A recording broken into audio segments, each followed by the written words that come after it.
Here at Fidelity Bahamas Optimist Championships 2024 in Exuma, Bahamas, and I am here with some of the top finishers of today and the top placers over the whole regatta.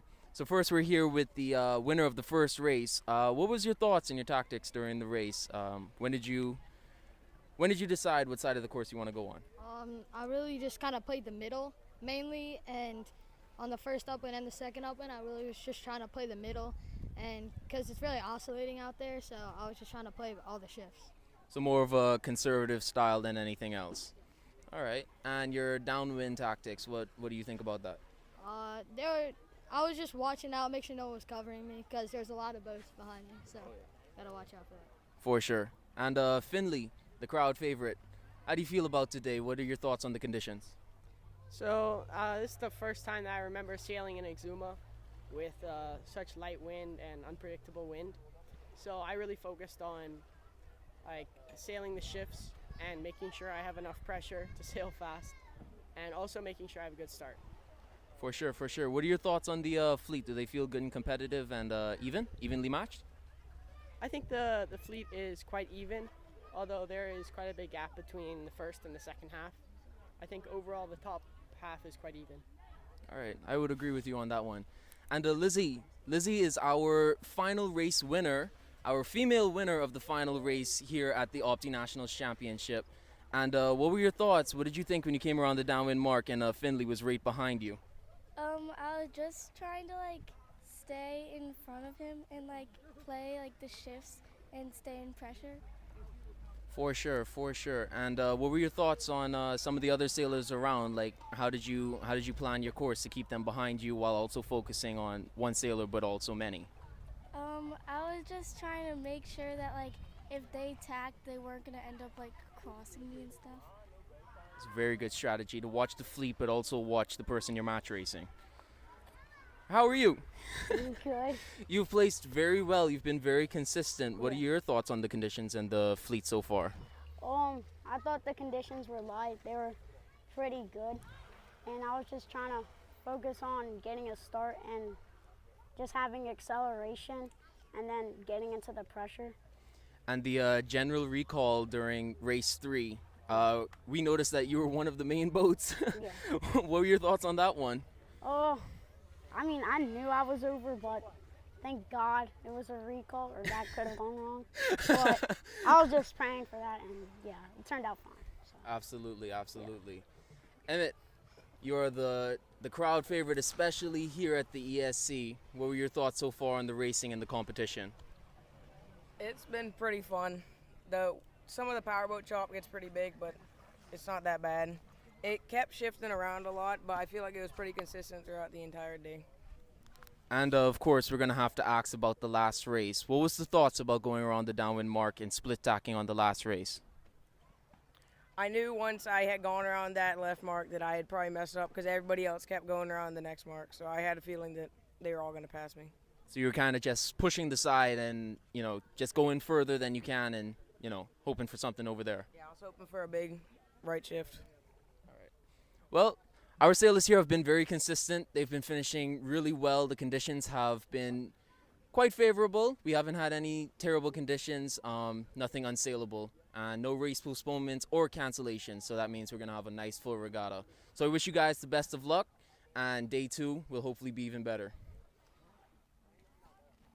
It's always exciting to witness kids sailing, Bahamas Optis. I believe this is the second time here in Exuma, put on by the Exuma Sailing Club as host. And this is an exciting occasion for the entire island of Exuma, but also for the children and for the sport of sailing. Exuma being the sailing capital of the Bahamas, it's truly refreshing when we see young people from Abaco and Eleuthera and the USA come to Nassau, come to Exuma to really hone their skills and to compete at this level. I think the future of sailing is bright when we see the number of young people who are participating in this regatta here today. Sailing as a national sport is getting a significant boost, a shot in the arm, if you will, but by the skills learned here that will continue on and advance to sloop about the national sport. It excites me as an Exumian, and I hope that as we continue to move forward, we move from strength to strength. So I am congratulating the Ministry of Family Island Affairs with responsibility for regattas. They do a spectacular job all across the country, and now we are doing it with the Bahamas Optimist. And this is a great day for Exuma, a great day for sailing, and a great day for the children of our country. We're here at Fidelity. Ladies and gentlemen, welcome to Championship Sunday of the Fidelity Bahamas Opti National Championship 2024, hosted here in Exuma, Bahamas. We are getting ready to gear up for the last 3 races of this championship and crown our national champion. And right now we're going to go over the results, the top 5 for both the championship and the Green Fleet classes. We have some very close finishers after the competitive racing yesterday, and the final races today is going to decide it. So in the championship fleet, Finley McKinney Lambert is leading with 6 points right now in the ESA. He won 2 of the races yesterday and finished second in the other 2 races. So even though he didn't win all of the races, he was still very consistent, and that has kept him near the top. Sullivan from the Southern Yacht Club is following him close behind with 11 points, still very capable of coming with a bullet today and 2 other good finishes, or even 3 finishes in first, and can take the lead away from Finney Lambert. So it is not finished yet. Connor Blowen is here with 14 points, only 3 points away from second place, which is a very close lead, and even closer behind him is Elizabeth. She has 16 points, and that is only 2 points away from Connor. So once again, like we said, the first, second, third, and fourth are very close together. Everett Belowen is following yet again very close behind with only 22 points, and all of them are very capable of having a comeback and doing very well today with the throughout races. In the Green Fleet, Fletcher Johnson finished first in all 4 of the races yesterday, giving him a total of 4 points. Very good lead ahead of Valentina Pinder with 12 points, but is still capable of a comeback with the throughout race. Neyman is close behind yet again with 16 points, which is very capable of yet again another comeback. All 3 of the classes have very close finishers in the top 3 and top 4. Richard Dames is also very close with only 2 points behind Neyman, and Grayson Kemp with only 1 point behind him. And so today we can see a complete turnaround of the top 5, and we are hoping to see some very good and competitive racing. What are your thoughts on the conditions today, Joss? Yeah, it looks much more breezy than it was yesterday. It should be very good for the Green Fleet to get out there and test their skills in this breeze. It isn't still extremely windy, but it's just enough to be a challenge for them out there. It should be interesting. Yeah, it's definitely picked up a little bit. The wind has also shifted to come a little bit more down the harbor instead of across the harbor, and so that will hopefully give them more clean air, better waves, and a better opportunity to set a competitive course. And on the conversation of competitive courses, I got a chance to speak to one of the coaches. That is Mr. Higgins from the Eleuthera Sailing Club, and he is going to come in and give us some info right now. Good morning. Welcome to day 2 of the Fidelity Bahamas Optimist National Championship. I am here with Joshua Higgins, one of the coaches of the Harbor Island Sailing Club. How are you feeling, Joshua? How's the team doing so far in the competition?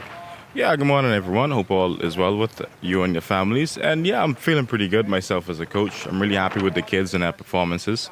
I just told the kids, just come here and enjoy yourself and, get the races finished and done. And they've been doing that so far, and we hope to just get better and better day by day. You have guys both in the championship and in the Green Fleet, right? Yes, correct. All right. So for a competition this size, do you hope to bring an even larger team and hopefully encourage some of the guys from Harbor Island to join the sailing club and get up to this level? Well, yeah, no, definitely. That's the goal, to keep inspiring the younger generations to come. And yeah, just keeping the ball rolling and just making progress. All right, so we're hoping to see you guys at more competitions to practice and to keep getting better with the racing team, right? Yes, for sure. We'll definitely be seeing more Harbor Island Sailing Club. That's wonderful. I'm hoping that we can be able to host you here in Exuma many more times. Thank you. My apologies there. That is Joshua Higgins from the Harbor Islanders Sailing Club, not Eleuthera. All right, so we are soon going to be going on the water. The Green Fleeters have the same course that they have yesterday with the triangular course. The championship fleet will be sailing their 2 times larger course, which is the upwind to a reach mark, downwind to a gate, upwind to the finish line. Like we said, it's a very competitive course with a lot of decisions to be made. Finley right now is leading the red fleet. He is second and close by Emmett, and third in the red fleet is Callum Pitchard with only 1 point away from Emmett, and so we are really interested to see how the racing goes today. We also have our top female, Elizabeth. She is leading the blue fleet right now with only 16 points, and so we have a lot of our sailors doing really well and coming really close up to the top of the leaderboards. They're just not letting anyone get away with a huge lead, especially in the championship fleet. Hopefully the Green Fleeters can put up a bit more of a fight up against Mr. Fletcher and make sure that he doesn't walk away with that championship, or at least make sure that it is not easy. And in the Blue Fleet, Sullivan is the leader right now, and he is also second overall in the overall championship, and so it is some very close racing that we have going on right now. On your screen is the Green Fleet entering the starting box, preparing for their race and trying to get a feel for their conditions and what's going on the course. Trying to understand how their course is slightly different than yesterday and fighting some slightly more challenging conditions than we had yesterday. So we are going to see how they handle that. Yeah, you can see they're moving much faster than the other day, and they're also, I'm sure, very nervous knowing that this is like kind of their last chance to get out there and either take it all away or gain a lead or whatever. But they're all out there trying their best, and I know they're nervous because if they do something wrong, they could just as easily tip over, and a lot of the kids are very, very scared of that, even if it's not a super big deal in crystal clear water, which is shallow and warm, but still it can be quite nerve-wracking to tip over in ocean and just not knowing what's around you sometimes. So I know they can have a hard time just sailing with that in the back of their mind sometimes. Yeah, unfortunately, with this type of wind, I think we are going to expect to see a few more mistakes coming out of some of the Green Fleeters and even some of the championship guys. Once that wind starts to pick up, any minor thing that you do can really start to show. You know, if you delay the tack or if you wait too long to maneuver, you've already moved half a boat length forward, or you're already leaning 3 degrees more, and that's just enough to either push the boat over or push your boat into someone else. And so that it can be very challenging if you're not in control of your boat. Like we said, even on the drone footage, it doesn't look that windy. But for these guys who have just started out in their first novice year or their second year of sailing, it can be very difficult for them. And so we wish them all the best, and we hope for the best results as they're sailing around their courses. Yeah, and with the breeze, like he was saying, it can be harder to control your boat when you're going faster and you're moving. Like, everything is just happens faster and is more complicated. So I'm sure they can have a hard time, like, not colliding with other sailors. Like right there, that tack he just did, he just spun straight around without looking if anyone was behind him. Like, there could have been another boat coming and ended up hitting them or something. Like, you never know when there's going to be boats around, and in this breeze it is a lot harder to keep your own course and not collide with other boats. So I'm sure they're doing an amazing job out there, and for it being their first regatta, there have been very little collisions, which is amazing. Yeah, that's what we were discussing the other day. It's very important to be one with your boat and to be one part of the whole system. Not exactly, just sitting in a vessel and trying to control it, but understanding how it works and working with it, and just trying to do your best so that you're connected with the boat and you're thinking on the same level. And when you're able to do that, you're able to just push your boat to the very limits, because you know where its limits are and you can get the most out of it, the best performance, the best sailing, and that is the person who will win the championship. We would also like to give a quick shout out to all our sponsors who are making this event even possible, and especially possible to be able to have here. Fidelity Bank, who is the overall sponsor, as well as J.S. Johnson, the main sponsors of the event, Bahamas Fast Ferries, who helped us to get so many boats down here in Exuma and give these kids an opportunity to race, the Ministry of Works and the Regatta Desk, as well as Friends of Exuma, who are long-time and large supporters of the Exuma Sailing Club. Men's Water Sports for giving us all of our committee boats and helping us with that. Hideaways in Augusta Bay hotels, they are here and they have always been supporting us, being our longtime neighbors here at the Sailing Club, giving us places to host the events on and off the water, and also Alive and BTC for their continued support. We also like to give a quick shout out to the race committee and all the persons who have volunteered or are on the water helping with the kids and with the running the races and giving these guys a very competitive and a great fighting chance to prove themselves out here in Exuma. Yep, everyone is warming up out on the water right now. This can be the most important part of a race, is making sure everything is ready on your boat and you know where the wind is, you know where the course is, and everything is just prepared. If you go out there and as soon as the race starts, a knot comes loose or something breaks, it can ruin your entire regatta. And I am all too familiar with that, unfortunately. Yeah, the last thing that you want to happen is getting ready for a championship and you don't do your final checks, or you don't really check your boat over or watch what your gear and equipment are doing, and then you're fighting for the lead and you end up breaking something important. That can be the worst feeling ever. Yeah, and a lot of them, the championship fleet, are going upwind and testing and knowing where the wind is and where it's going to move, so that they have a game plan and a general idea of where the wind is going to be moving. And so when they go upwind, they know where it is and what's going to be happening. And it always doesn't happen according to plan. You cannot fully comprehend where the wind's going to go and what it's going to do, but they have their best general idea of where it is going to go, so when they go on their upwind course, they know what's going to happen and they can use it to their advantage. Yeah, luckily they're sailing yesterday. They're going to be able to apply some of that information. They have a general idea now of how the wind shifts work here in Exuma, because each place is slightly different, how the wind oscillates back and forth and how it moves in and out of the pressures and so on. And so we are more than likely going to see even more competitive racing today after these guys have gotten an opportunity to test out the waters and get a feel for how it feels on the actual race course and have an idea of how Exuma works compared to some of the other places. And like we talked about earlier, you know, this is where that skill barrier and that skill level comes in, because you see the people who take note of that situation. They are noticing how the wind is different from here and there and how it shifts and where it lays and where it comes from, compared to the persons who may not be checking for that type of difference. And those are the persons who win the races, and those are the persons who take home the gold medal. Exactly. A lot of the kids are also going to have the points in their head of who they need to beat and who they can't let beat and what the standings are. And a lot of them are better off just forgetting about that and just racing as fast as they can. Because if they get too focused on, oh, I need to beat this guy, then they're going to let everyone else pass them and end up losing more boats. So a lot of them are going to be thinking about that and be like, oh, I need to beat so-and-so and I need to catch Finley and all this. And all of them are going to be having that on their head. So a lot of nerves out there on the water. Oh yeah, for sure. They've definitely already found their rivals. Everybody knows who they're either tied with or who's in close points with them, and so they're really going to be laying it out there on the line. You know, this is Championship Sunday, and so we're going to see who takes home the gold for each one of the different fleets, as well as the overall championship and the Green Fleet Championship. And who wins it all at the end of the day. It's going to come down to the most skillful sailor and the person who worked the hardest and did their best, for sure.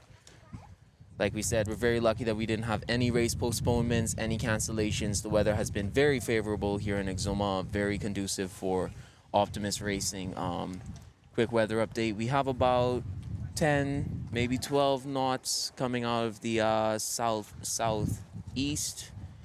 Blowing over the harbor very nicely. We have low chop and yet again zero current. The boat wake has not been too bad. It got a little rough on that last race yesterday when the wind started to die down, but the committee and those are very mindful of how they are moving around the course, and they are not interrupting with the sailors' race as best they can. Yeah, it can be very, very annoying when a boat drives right in front of you when you're in the zone and you're catching up to people, and next thing you know, that wave just stops you and you just start going backwards. You can lose all of your momentum, and that can be one of the worst things to happen to you, especially in some of these smaller classes, like we were talking about earlier. The sail plan of the Opti is much smaller than that of some of the larger boats, and so it is more difficult for them to gain speed.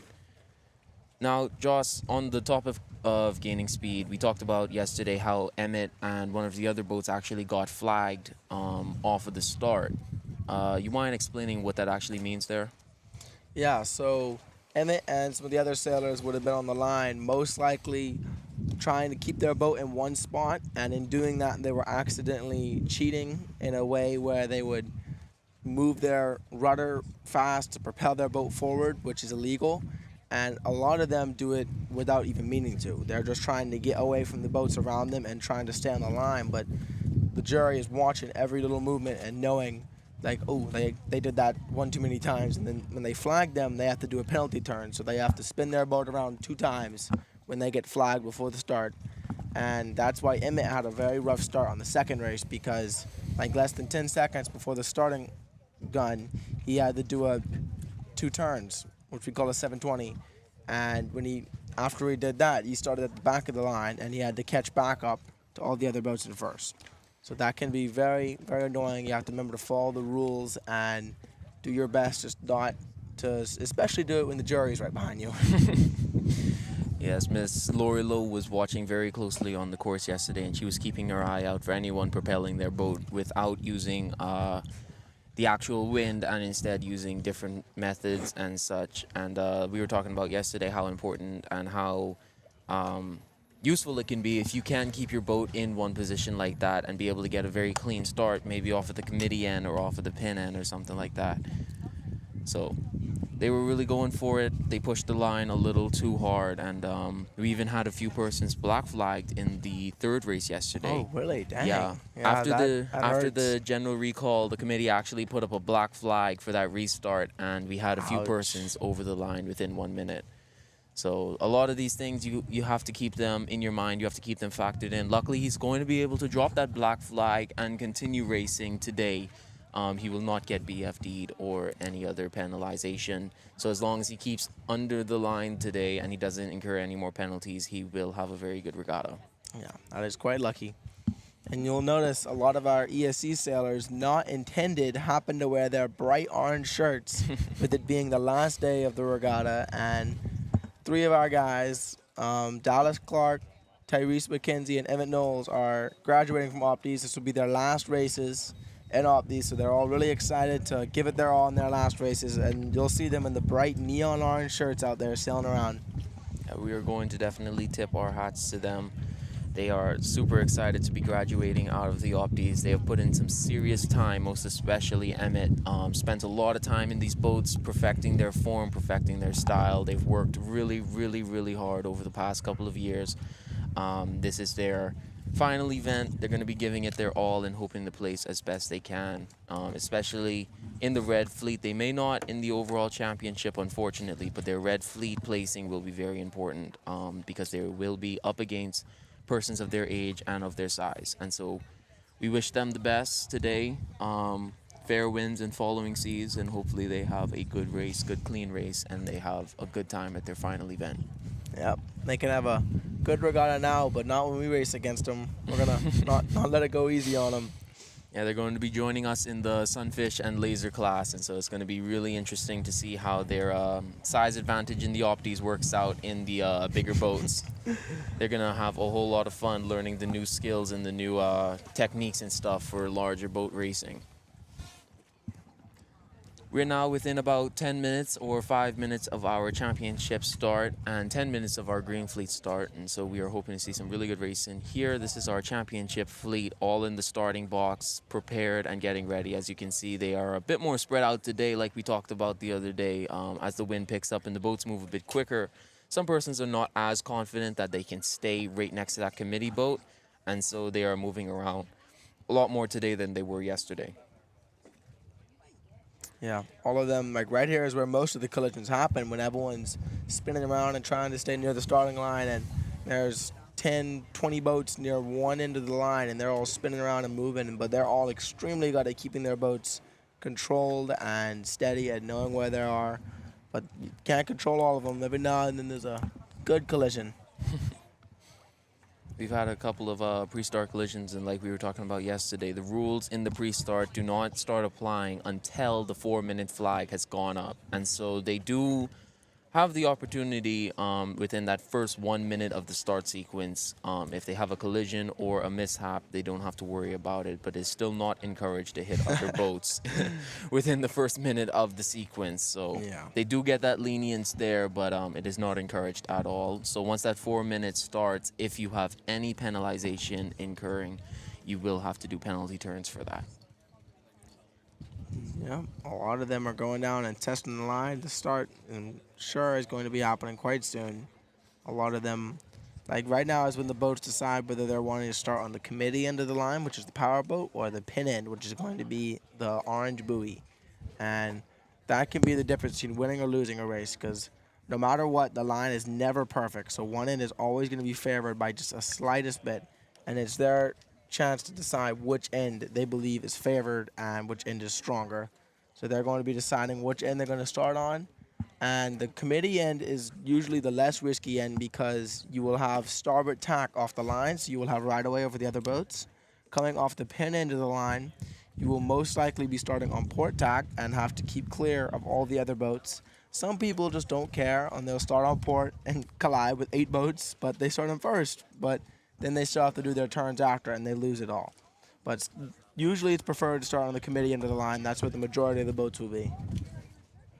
So right now on your screen is the green fleeters in their starting box getting prepared for their start. And one main difference that you will see between the championship and the green fleet starts is the championship, they are much more likely to push the line and to be right up against the line, especially within that 1 minute mark. Whereas the green fleeters, you'll notice they give a bit more of a line sag, which is a bit of a backing that they put between them and the line, and it's a bit more cushioning that they have. They're a bit more nervous when it comes to pushing that line and getting too close. They're kind of scared of being over the line. And it's understandable, especially like we talked about, this is their first regatta after all, and so it's understandable to not want to be way up against the line. So we've just gotten into the 1 minute for our championship fleet. They are within 1 minute of their start. As you can see, they are now really getting up close against that committee. We're going to see if we have a nice clean start. This is race number 5 of the Fidelity Bahamas Optimist National Championship 2024 here in Exuma. And this is our championship fleet on the screen right now. Yeah, all of them are gathered up here at the committee end, which is leaning towards the fact the committee end is favored and they do not want to risk starting on the pin end on port tack. So now it is a test to see if you can hold your boat still. As you can see, the boat at the bottom of the screen closest to the committee boat is doing a very good job of keeping his boat. Does a quick tack and tacks right back onto starboard tack, maintaining his right away. Ooh, that was doing a really near well. Collision right there. He got his spot taken though. They might be over the line. Oof, That's general recall going up. Oh man. So race 5 of the Bahamas Opti National Championship just got a general recall. We're going to see all the boats returning back to the line, and we are more than likely going to see a more heavily penalized start flag go up, like we talked about, the different flags meaning different things. And so more than likely we are going to see a black flag start on the next start to discourage the boats from pushing the line so much. But that was very disheartening to see. But there were a lot of the boats over on course side and pushing the line. Just like we talked about just now, the green fleeters, you will not see general recalls as much because they're not as confident pushing the line, whereas the championship fleet, they almost try to bully the committee a bit and see how close they can get before they get the penalization or get their penalties. And then when that individual goes up or that general goes up, everybody's turning back around and they're like, all right, you caught me. For those who weren't here yesterday, a general recall is when there are too many boats over the line for the race committee to tell who was over. When there's only 1 or 2 boats over, they put up what is called an individual recall flag, and only the 1 or 2 boats that were over have to come back behind the line. But they don't call your number. They just put the flag up. So it's a risk continuing sailing if you think you were over. The general recall is when there were too many boats over. They couldn't see, they couldn't count them all. There were too many numbers, so they just say, "I won't come back. Let's do it again." Restart, I have and that's to what just say, happened. That's one of the scariest things in sailing, seeing that individual Yeah. go up and you think you have the confidence to continue sailing, and you go through that whole race and you're just terrified if it's you that individual was up for. Yep, you'll never know till you cross the finish line. If they blow the whistle when you go through, then you're good. If they don't blow that whistle, you know you're out. Your heart can absolutely sink when you don't hear that whistle blow going through that finish line, boy. Yep. So luckily here, the Optimist Championship fleet has been lucky enough to got a general recall. I know some of the persons who were over are very happy to see that, because if they were over, it could have been very bad for them. And if I'm not mistaken, that might be a black flag on the stern of the boat. Yeah, Yes, I that is a believe black so. flag. Yep. So now all the boats that are over within 1 minute will be disqualified from the race and are not allowed to sail. I think, yep. So this is going to be very interesting. So they are doing the same thing that they did on race 3 yesterday. We were starting off Championship Sunday a bit shaky here. We had a general recall followed by a black flag. And so, like Josh said earlier, if you're over within 1 minute, that is disqualification. And you just don't want to have that on you. That's not good at all. Got our green fleet warming up before their start. I'm sure they're going to be going very, very soon. They might already be off the line. Yeah, I think they might be believe underway so. there.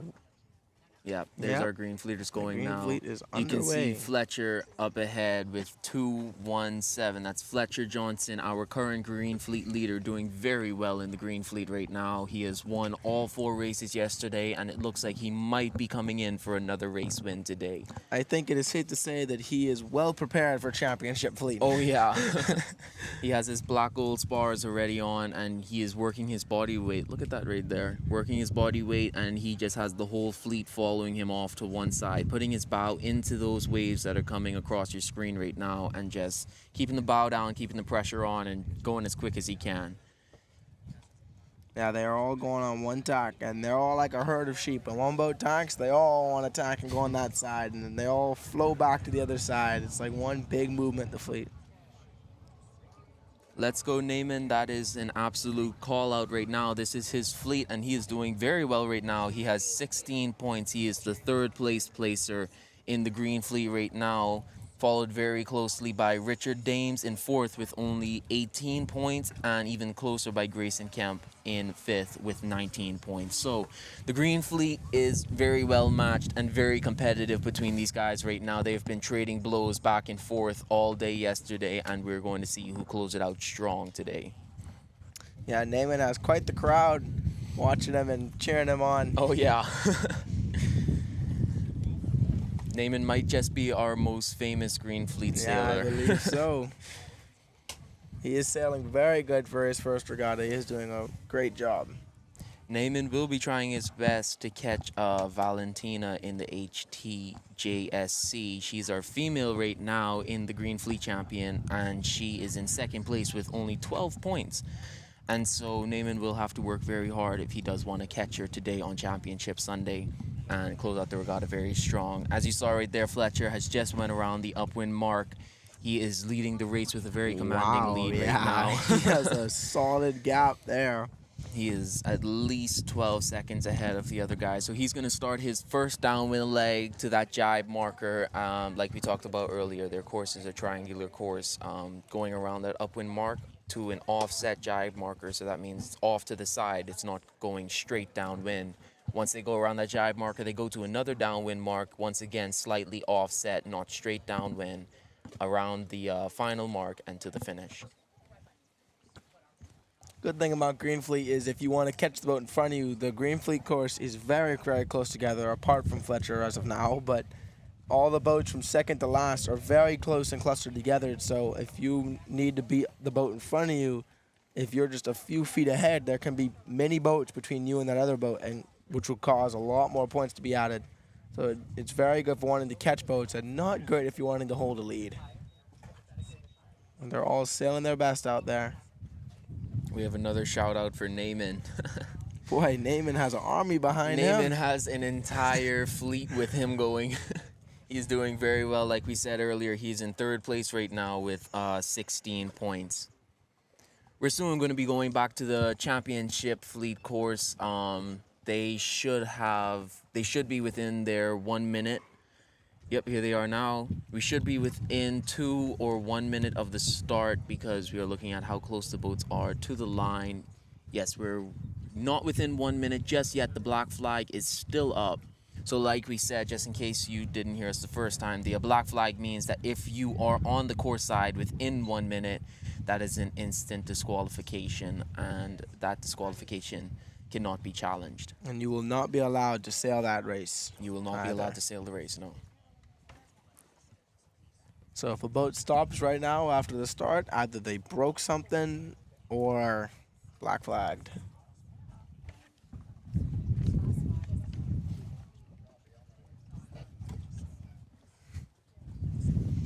Yes, we also have Caden getting shout out as well. He's been doing very well holding out in the green fleet.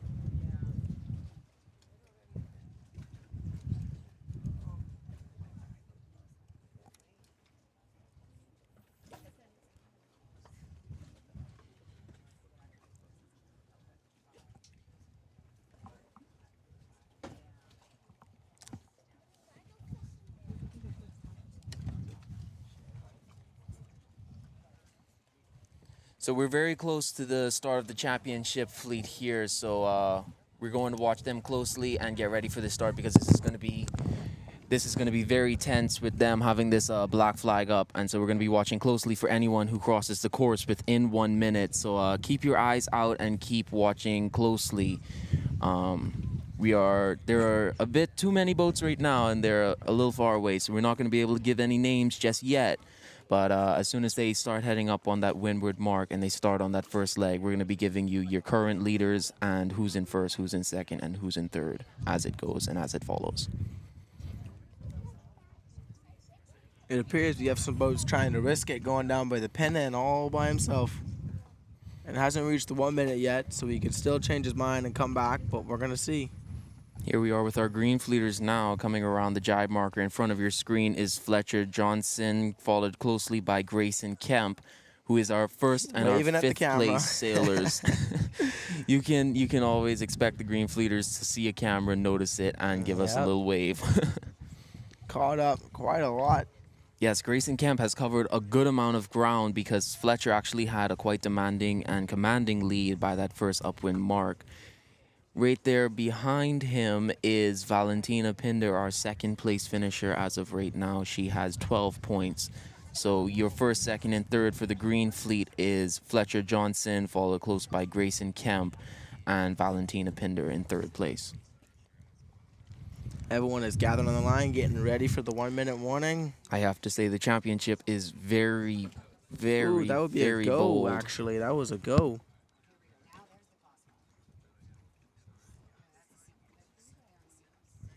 All right, that was our go for the championship fleet. We don't have an individual or general because it is a black flag, and so if anyone was over, we would not even know. The entire championship fleet is going to be going on starboard tack with the exception of 4 boats trying to head off to the right-hand side and possibly get cleaner air and tacking back on the starboard tack to follow the fleet going up. We have quite a lot of boats who've had a very good start. A lot of boats have their own air and are sailing fast. It's not a massive jumble up. And, ooh, we have a boat coming on port tack. Gotta thread the needle there. Yeah, they have quite a few boats to punch through. Ooh, that was very close. That might have been a collision. That boat kind of... never mind, they're tacking. They're cool. You could say it looks like all the boats are just stationary with the drone flying with them, but when the boats tack, you realize how fast they're actually moving. Because they just start sliding to the left side of the screen. All right, so we're starting to see the fleet kind of split up here. Some boats are trying to tack away, some boats are staying on starboard, and so we might see a very distinct split in the fleet here, heading off to the left and the right-hand side of the course, respectfully. All right, we're back to our green fleeters coming downwind right now, and It appears we have a race here. yeah, we do. Grayson Kemp is closing the gap down on Fletcher Johnson. It's all going to come down to this buoy rounding. As long as Fletcher can keep his boat moving, Grayson Kemp is catching up very quickly as Fletcher is having a slip up at that downwind mark, letting his sail out some. But he does have a very tight rounding. Shaky rounding. He's pointed down a bit right now. Grayson Kemp is closing in. I don't think he wants Fletcher to have a clean sweep of the Green Fleet class. He is currently sailing in bad air, so I'm sure he's going to tack quite soon. One of them will tack soon. And the boats behind are probably just following the leaders right there and just staying with the rest of the fleet. Now, if Fletcher wants to defend his position, it will be in his best interest to keep his boat in between his opponent and the finish line here, which is their final leg going around the downwind mark. They're going to be sailing upwind to the finish line. But Grayson Kemp is still closing in right now. He is very close behind him. So we're going to be keeping our eyes on these guys for just a moment as we give the championship fleet a chance to sail up their first leg and continue on the course. Here is our championship fleet here, just as we suspected. They are spread out. This is not what we saw yesterday. Yesterday, they were a lot closer together. Reason being, the wind was much lighter, and so they were trying to stay close together and make sure that nobody caught something that they didn't. But here, they are a bit more confident in the breeze, and so they are not too scared to split up and head to different sides of the course and possibly get something a bit different. But the fleet is definitely thinking for themselves here. This is not a follow the leader situation going on. We have several different groups on different ley lines, ladder lines, and different sides of the course. A very spread out group, and it's going to come down to the person who can stand on their own, have the best boat speed, and the best tactics. All right, here's our Green Fleet course right now. Fletcher is still leading right now. Stretched out a slight bit. So we can definitely confirm Fletcher is better on the upwinds and Grayson Kemp is better on the downwinds. You can see how the leg changes the amount of lead that is gained and the amount of lead that is lost. They are heading towards their finish line now, so it is quite a drag race. Just trying to keep speed on their boats and not let the boats behind them catch up and take their win. On the leeward side of the screen here, I believe we're looking at sail number 76, which is Alexander Berry from the HISC. And behind him, I believe, is Valentina Pinder, sail number 218. Here's the finish line coming into view here, the committee boat on the finish line. Our first place finisher will be Fletcher Johnson, and then there will be a battle for second place. As you can see, the two on the leeward side just tacked, and they're trying to challenge Grayson Kemp for second place. It looks like Fletcher will have first place for this race yet again. He has definitely sealed the deal for this regatta. He has won all 4 races yesterday, and he's starting off Championship Sunday with yet another win. He's going to be followed very closely by Grayson Kemp coming through the line there in second place. So this has been a change around of our leaderboards yesterday. Grayson Kemp actually had 5th place yesterday with 19 points, but he has got himself high up in the rankings with that second place finish, which can be very, very useful. All right, our 3rd place finisher is actually Neyman in 616. My apologies, I thought that was 76, but that is 616. Neyman Butler of the Exuma Sailing Club finishing 3rd in race number 1 of Championship Sunday, race 5 in the overall championship. Neyman in the army. He's coming in before 218. That is Valentina Pinter, who is 2nd place with 12 points. So he has just put himself He had a very 1 good point race closer. just now. Yeah. Yep. That is great to see. We're so happy to see our Green Fleeters doing so well. Followed closely by 317, Caden Thompson doing very well in the fleet as well. And 625, Richard Dames Jr. finishing 5th or 6th in the Green Fleet Championship.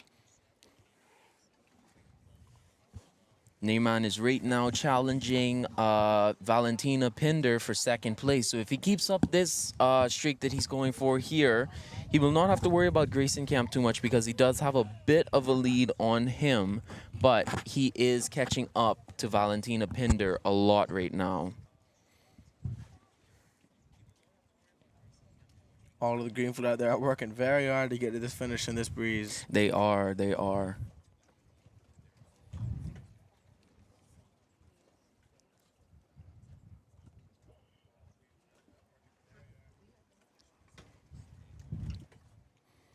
We're soon going to be checking back in with our championship fleet, who should be at the upwind mark now. Yes, they are. Our leader has just came up to the upwind mark. He's now on the starboard ley line, but it does not look like he's going to be making that mark in one tack, so we might see a double tack from him. I believe that is closer to the Finley. mark. Yes, that looks like Finley McKinney Lambert in first place right now. We're going to confirm that sail number. I believe that is Connor directly behind him. Finley and Connor coming around the upper mark.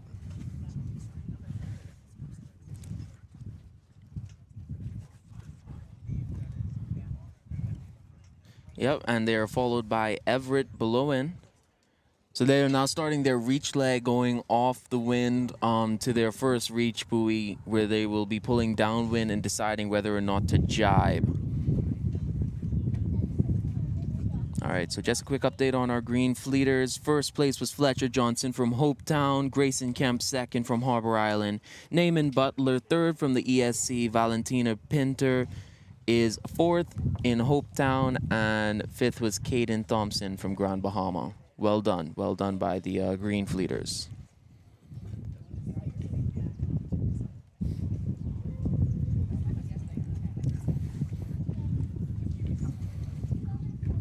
We have one of the Grand Bahama kids finishing here, followed by an ESC, if I'm not mistaken.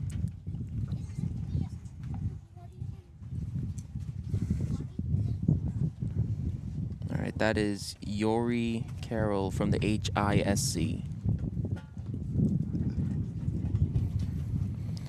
Beautiful, though. We're so happy to see such competitive and close racing from the Green Fleeters. Like we said, it is not very easy conditions for them coming out of their first novice year and their second year of sailing. They're doing super well.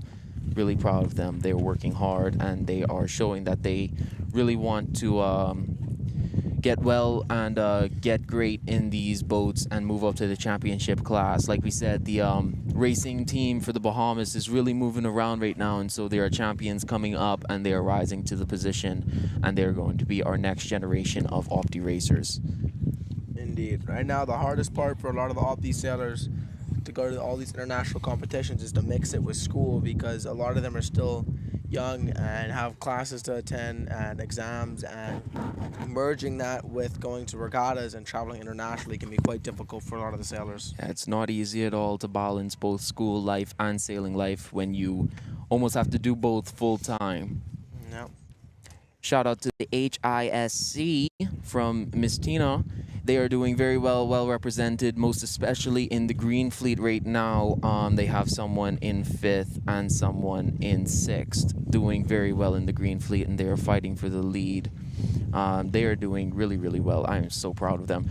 Like we said, their course is a bit shorter than the championship course, and so they are moving around the course a lot quicker. This is our finish line, as a couple of the boats are still finishing in the Green Fleet class. For anyone just joining us, this is race number 5 of the Fidelity Bahamas Optimist National Championship 2024 here in Exuma, Bahamas.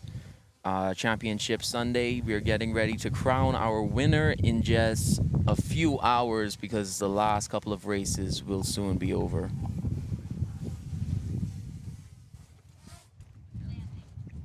Again, would like to thank all of the other clubs for coming and joining us here in Exuma. for the Fidelity Bahamas Optimist National Championship. It would not be possible without the other clubs from USA, Nassau, Eleuthera, everywhere. All the clubs coming and joining us down here makes it possible. It would not be possible with just Exuma sailors to do this.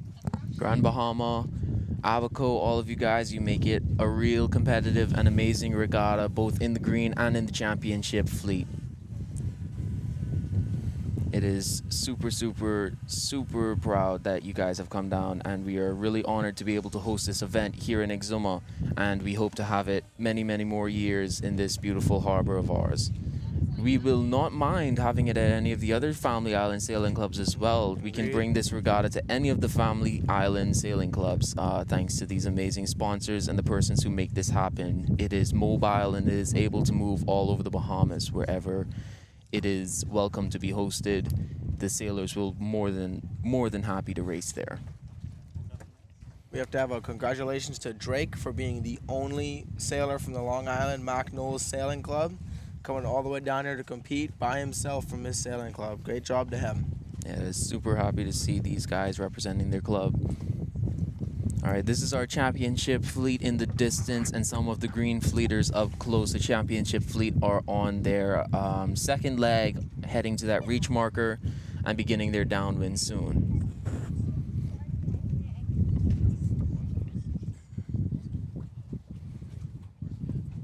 Yeah, you can hear the wind in our mics. It's definitely picking up quite a bit. It's a bit windier than it was yesterday, and I know these guys are loving it right now. Here's our leader. That's Finney McKinney Lambert going around that reach marker and starting his downwind, deciding whether or not he wants to jibe or continue going straight. Michael, Kyle, and Kaylin from the Harbor Island Sailing Club, they are most welcome here, and they're being well represented right now, putting up some beautiful numbers in the green fleet. And we also have some of the Harbor Island sailors in the championship fleet. Their coach here, Joshua Higgins, real big name in the Bahamas. He's known for his laser sailing and all the great work that he's done with some of the kids here, teaching them not only the beginning and the basics of sailing, but also the advanced end of sailing. And so we thank him for that. And we tip our hats to all the coaches that have taught these kids how to sail. All of them that have brought them not only from not knowing how to sail to sailing, but also teaching them the high end, the top end, and the competitive part of sailing, and bringing them up to standard and up to pace with the championship, and bringing them to be world contenders one day. It appears Finley has opened up a reasonable gap here on this last downwind leg to the gate. And the boat behind him, I believe it was Connor last time. I believe it still is. And behind him would be Everett. Connor and Everett in second and third. So it looks like we have a bit of a wind die-off on that downwind leg. Oh, we have an overtake being done right now by Emmett Knowles. Emmett Knowles is coming in for third place as he is sailing on the opposite jibe and closer in. Coming for second, too. Oh, my goodness. Flying. Wow. So it definitely looks like we had a wind drop-off on that right-hand side of the downwind leg, and the left-hand side of the downwind leg where you can see 1-5, which is Sullivan, and Emmett coming down the left-hand side of the course is moving much faster. Caught a wonderful puff of breeze there. Yeah, he is possibly going to start contending against Connor Beloin for that second place position. And Sullivan is not going to be far behind either. We have... The only trouble with Emmett going to the left side there is he is offset from the mark. So he has plenty of breeze, but he has to sail more course. So he has to come back down to the buoy. As you can see, the buoys are quite far from his location. So you got to sail fast. So we can see Emmett Knowles. That's Emmett Knowles on the front, Sullivan and Drake Knowles also on the side there. No relation there. But they are all coming on the left-hand side of the course, and they're moving down the left side where there's a bit more wind. Now you can see That's Everett moving over to the left with them because he's noticing that they caught something better than he did. So you can see all of the boats are kind of shifting to that left-hand side of the downwind, trying to get into that better breeze and move a bit quicker. So now we have this nice little patch of 7 boats moving down here. This is a very competitive race. We're possibly going to see some very tight racing around this downwind gate. It's going to be interesting to see which side of the course they pick up on. But Finley McKinney Lambert is up here in first place, and he is just running with the lead right now. So he's really moving forward like that right now because he is not in that group of boats like Emmett, Drake, or Sullivan, and he just has clear air, so he can just keep moving, keep moving. So as we're getting up close to this boat right now, you can see how much movement they're actually doing. Connor Belowen is really moving around in that boat, moving his tiller, getting his main sheet moving. Like we talked about earlier, these guys are not just sitting still on downwind. Whoa, that was a good that was a lean big right heel there. right there. That was a very risky move, but every bit, if you can race the boat on the edge, that's the fastest that it will go. Yeah, we call that a death roll when you heel the boat towards you and it tips over on top of you. That is very unfortunate. Finley right. leaning up and tightening his sprit pole before the downwind mark. Look at the amount of movement they put into these boats. It's a lot of He is work that they put in. very comfortable in that boat. It is crazy. You can see he just moves from the stern to the bow. Now he's standing up, getting that leeward heel as he's sheeting in. Gorgeous rounding. Almost touched that buoy, boy. That was a smooth That was rounding. very tight. That is a rounding that will make Martine very proud. For those of you who don't know, during the general recall yesterday, Emmett actually tore the top of his sail in half, and they had to tape it in between races. So the general recall really assisted him. So when you look, he has a different number now. It is 1901, not his old 197 sail that he had, because due to the rip in his sail, he had to change numbers, and now is sailing with 1901. All right, so we have a very close rounding here between Emmett and Everett. Everett has actually jibed accidentally. He's going to have to jibe back, and smooth Emmett is rounding coming on in very Emmett's tight end. on the inside. So that was a mistake there by Everett, and Emmett just capitalized on it. Next person's coming up is Drake Knowles and Elizabeth. I think Elizabeth will be taking the other mark. He's going to be followed closely by, that's Tyrese there, right? In Yep, 690. that is Yep, that is Tyrese. Tyrese McKenzie is following very close behind them. Like we said, the championship fleet are very competitive and very close. So we can see a clean split in the course right now. We have 2 boats heading off to the left-hand side, and the other 3 are heading off to the right-hand side. And Emmett is here at the bottom left-hand of your screen. And I would he be has- surprised if he doesn't tack soon, because he cannot resist the urge to cover boats. Yep, there he There he goes. goes, staying away from that downwind train and also keeping those boats below him. Very nice. So this is a few more of our championship leaders coming downwind right now. They are coming up to the gate. We have 3 boats coming together. Oh, this That is going to be very interesting. nasty. 4 boats, actually. My goodness. Ooh-wee. All right, so that boat on the closest side of the buoy does have right of way. He's just stalled out. The second boat on the outside is going to take that advantage and move around. There he goes. He stalled, double jibed, but he still kept his lead and stayed in front, very close on the mark. And the other 3 boats have just piled up on the outside. That was a very, very interesting rounding there. I believe that leading boat would be Lorenzo, followed by Chase, and then directly on the left side of the screen would be, I don't know who that is. Hold on a second. I think that's Nash. Is that Nash? No, it's not Nash. USA sail. But that was a very, very skillful maneuver by all of the sailors involved in that situation right there. It could have been a lot of penalties getting dished out, but all of the sailors were very, very attentive, and they were in control Here of we their have boats. Preston coming around the upwind mark last. That was him rounding the gate. So these are our leaders right now. That is Finley, McKinney, Lambert at the bottom of your screen, tacking ahead and in front of Emmett Knowles on the right and Connor on the left, keeping his lead very demanding and very clear. He is more than likely going to tack back just to keep that cover going, but he's going to wait a while so that he can open up that windward lead even more. There he Yep, goes. There's a tack. Good call. Finley's tacks are very, very smooth. If you notice, he enters the tack and exits it with the same speed as before. Like when you watch the Green Fleeters tack, when they change sides, it will slow their boat down and they gotta get moving. These guys, when they tack, it's instantaneous. They just boom, boom, straight to the other side, and they just keep sailing. They're Yep. really good at their tacks. That is that skill level and that practice, that getting to know your boat that we were talking about. Once you're able to tack like that, it can be a super big advantage against some of the other guys. If you can do 2 and 3 tacks within the time it takes somebody to do 2, it's much better. You can really gain an advantage like that when you don't waste time doing maneuvers and doing back and forth. All right, so Emmett has just tacked on the right-hand side of your screen.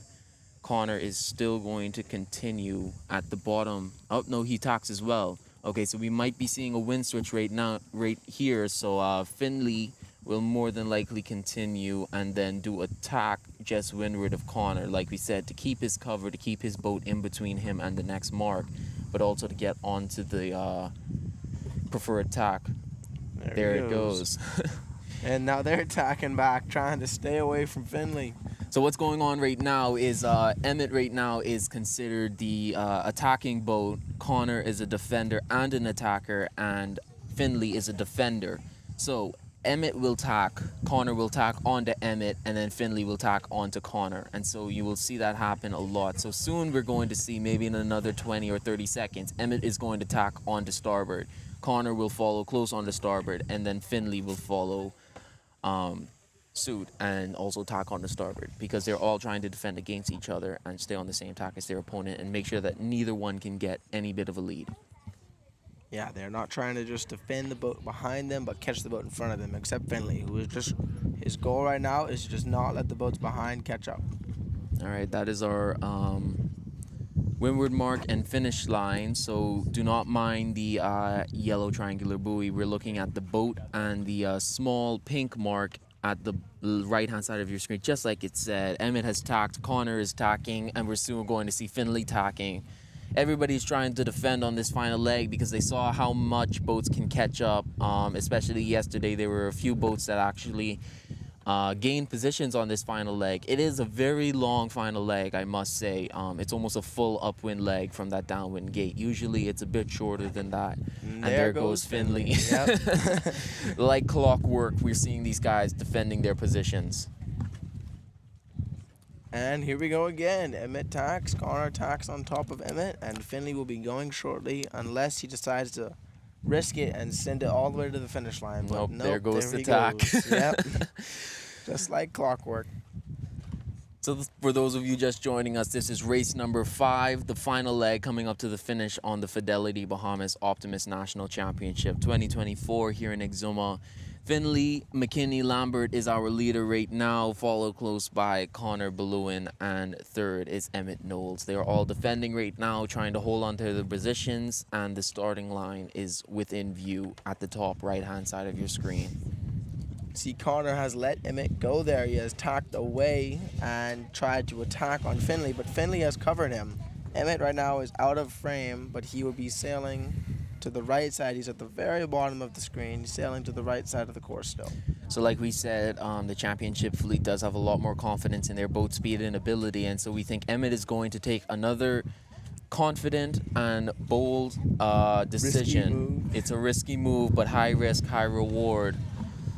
There he comes. He comes on the left-hand side of his screen now, defending against another boat. Like we said, the championship fleet is so close. This is some amazing racing we're watching right here. We can almost promise you that Emmett will be tacking back onto that boat to defend before this finish line in about 5 seconds or so.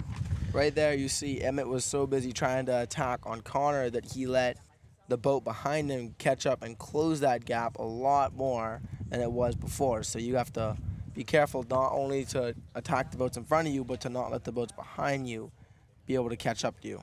All right, so we have Finley McKinney-Lambert up in front now and Connor Ballewin very close to him. They are going to be tracking up the left-hand side of the course as Emmett is following close in suit. He is right now defending against 2 boats, and Connor is defending against Emmett and those other 2 boats behind him. Now, you might be saying to yourself that distance is way too far for him to be worried about it, but all it takes is one good tack and the right shift with the right wind, and he can easily lose that position. Same can Emmett and Finley. And so it's very important to watch these guys. So coming up on the left-hand side of your screen just now was Lorenzo on port tack to Emmett on starboard.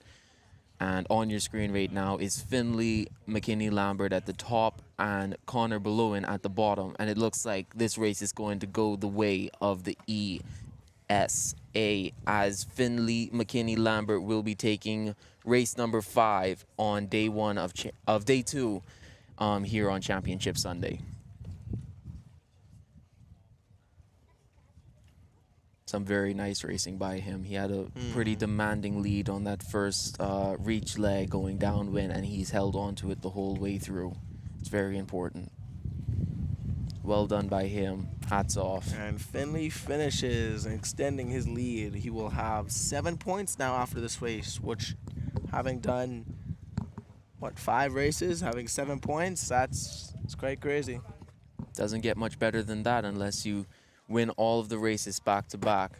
But he's done very well. Connor Belowen coming in now for the Southern Yacht Club in second place behind Finley McKinney Lambert. He did very well throughout this race, defending against Emmett, defending against Lorenzo, and some of the other boats that were on that attack on that downwind leg.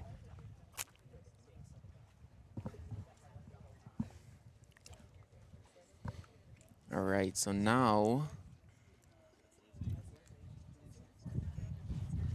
Ooh, we have an intense race here. we have a very intense race. So on the right-hand side of your screen right now is Emmett Knowles. He is going to be leading right now.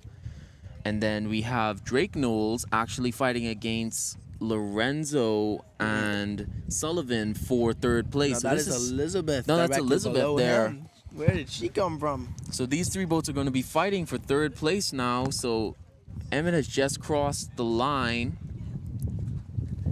All right, Lorenzo has crossed in front, so Lorenzo has gotten 4th position. Sorry, Drake. Drake has gotten 4th position. Drake, then Elizabeth. All right, Sully has gotten 5th. And Elizabeth has gotten 6th position. Okay, Well that was done. Well done. That was a very close race from the 3 of them coming up to the final line there. Like we talked about, they have a very long final leg. And so we're watching and we are waiting because there's a lot of overtaking that can happen in that final leg.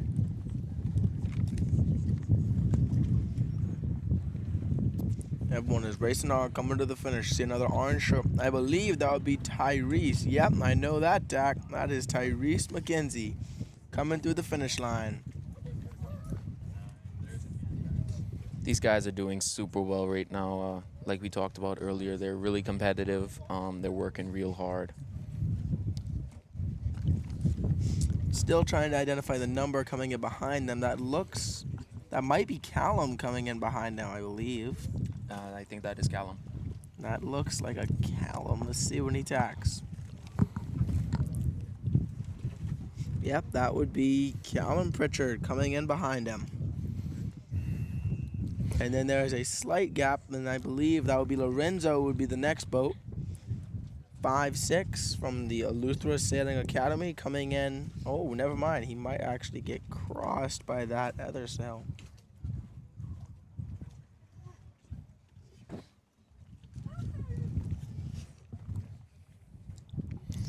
This is the Green Fleet here on your screen, once again in their starting box, getting ready for their race. I think we just had our last couple of finishers come through the line, and so they're going to be starting their sequence very soon. We just got off with the Championship Fleet with a very, very interesting race. That was a huge comeback by Emmett on that downwind leg, as well as Drake Knowles and Connor.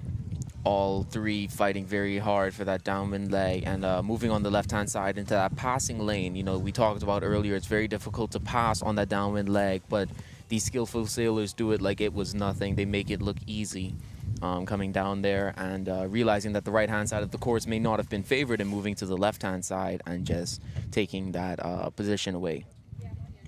This is our Green Fleeters now underway. They're racing race number 6 for them. They have just started their 6th race of the championship, so it'll be this one and one more to go, and they will finally be done. They're all off very close together. That boat 616 is coming across on port tack. Very risky there, move there. That would be Naaman moving in on port.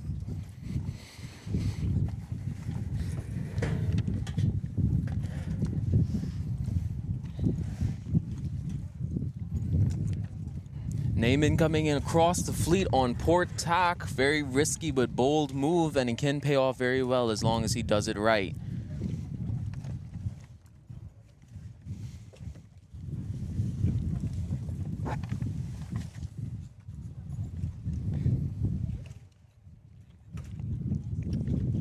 Thank you, Mins, for our wonderful coach boats out there, helping support the kids and keep them afloat out there.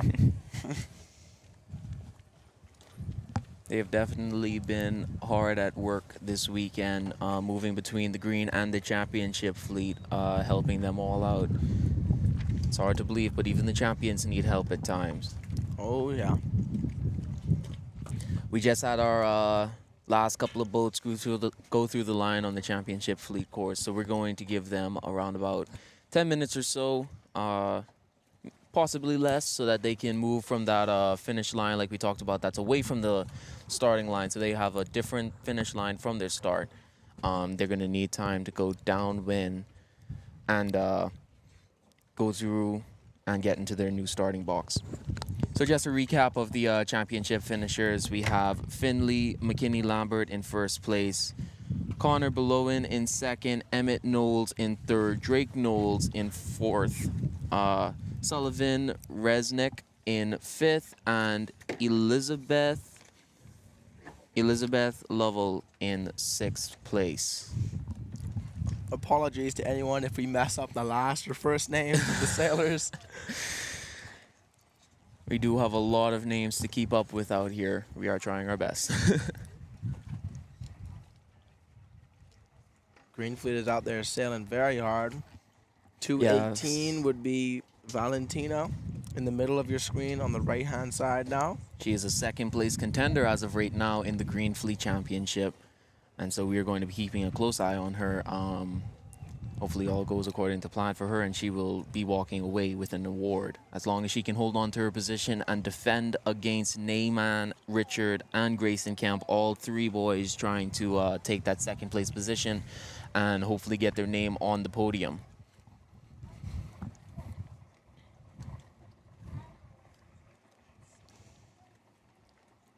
We have some beautiful conditions right now. Yeah, it's very great weather for sailing right now, especially in these boats. Oh, yeah.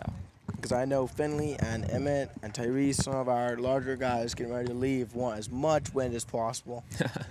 Some of them would be very happy if a hurricane was to come through right now in the middle of a race. Yeah, I know they were kind of wishing for about 15, almost 20 knots of breeze to blow through on this last race to go out with a bang. But we're going to have to settle for what we get. That is exactly what I wanted when I was large and getting ready to leave off these. I wanted as much wind as physically possible in those boats. But we are super lucky. The conditions that we have been given this weekend. One of the Opti Nationals that was held in Nassau, unfortunately, had some really bad wind. The first day, almost 25, almost 27 knots. We weren't even able to race that day. Yeah, we spent the entire time on shore playing soccer in our sailing gear. But we have been super, super lucky. No race postponements, no race cancellations. Everyone has able to get in their 7 races in some beautiful conditions. Flat water, almost completely flat water, very little chop, and about 12 knots coming out of the south-southeast. We've also been very lucky because usually this time of year in Exuma there have been rain clouds that just come through and bring rain and wind that blow down the harbor. Yeah, that's been very nice. Very lucky not bringing any of those through.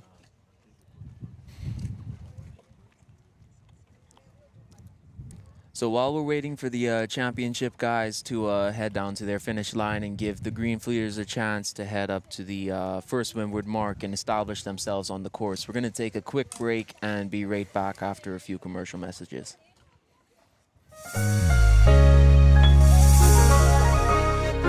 Fidelity, we're good for you. We believe in relationship banking. We take pride in getting to know our clients. You have access to knowledgeable, approachable ambassadors and financial coaches so that we can recommend the best product for you. At Fidelity, we care about you. From your financial health to your physical health, we can relate to you because we're just like you. Come and start your relationship banking experience with us today. Visit us online at fidelitygroup.com. Visit any of our branches in Nassau or Grand Bahama, or phone 356-7764 in Nassau or 352-6676 for Freeport. Fidelity, we're good for you.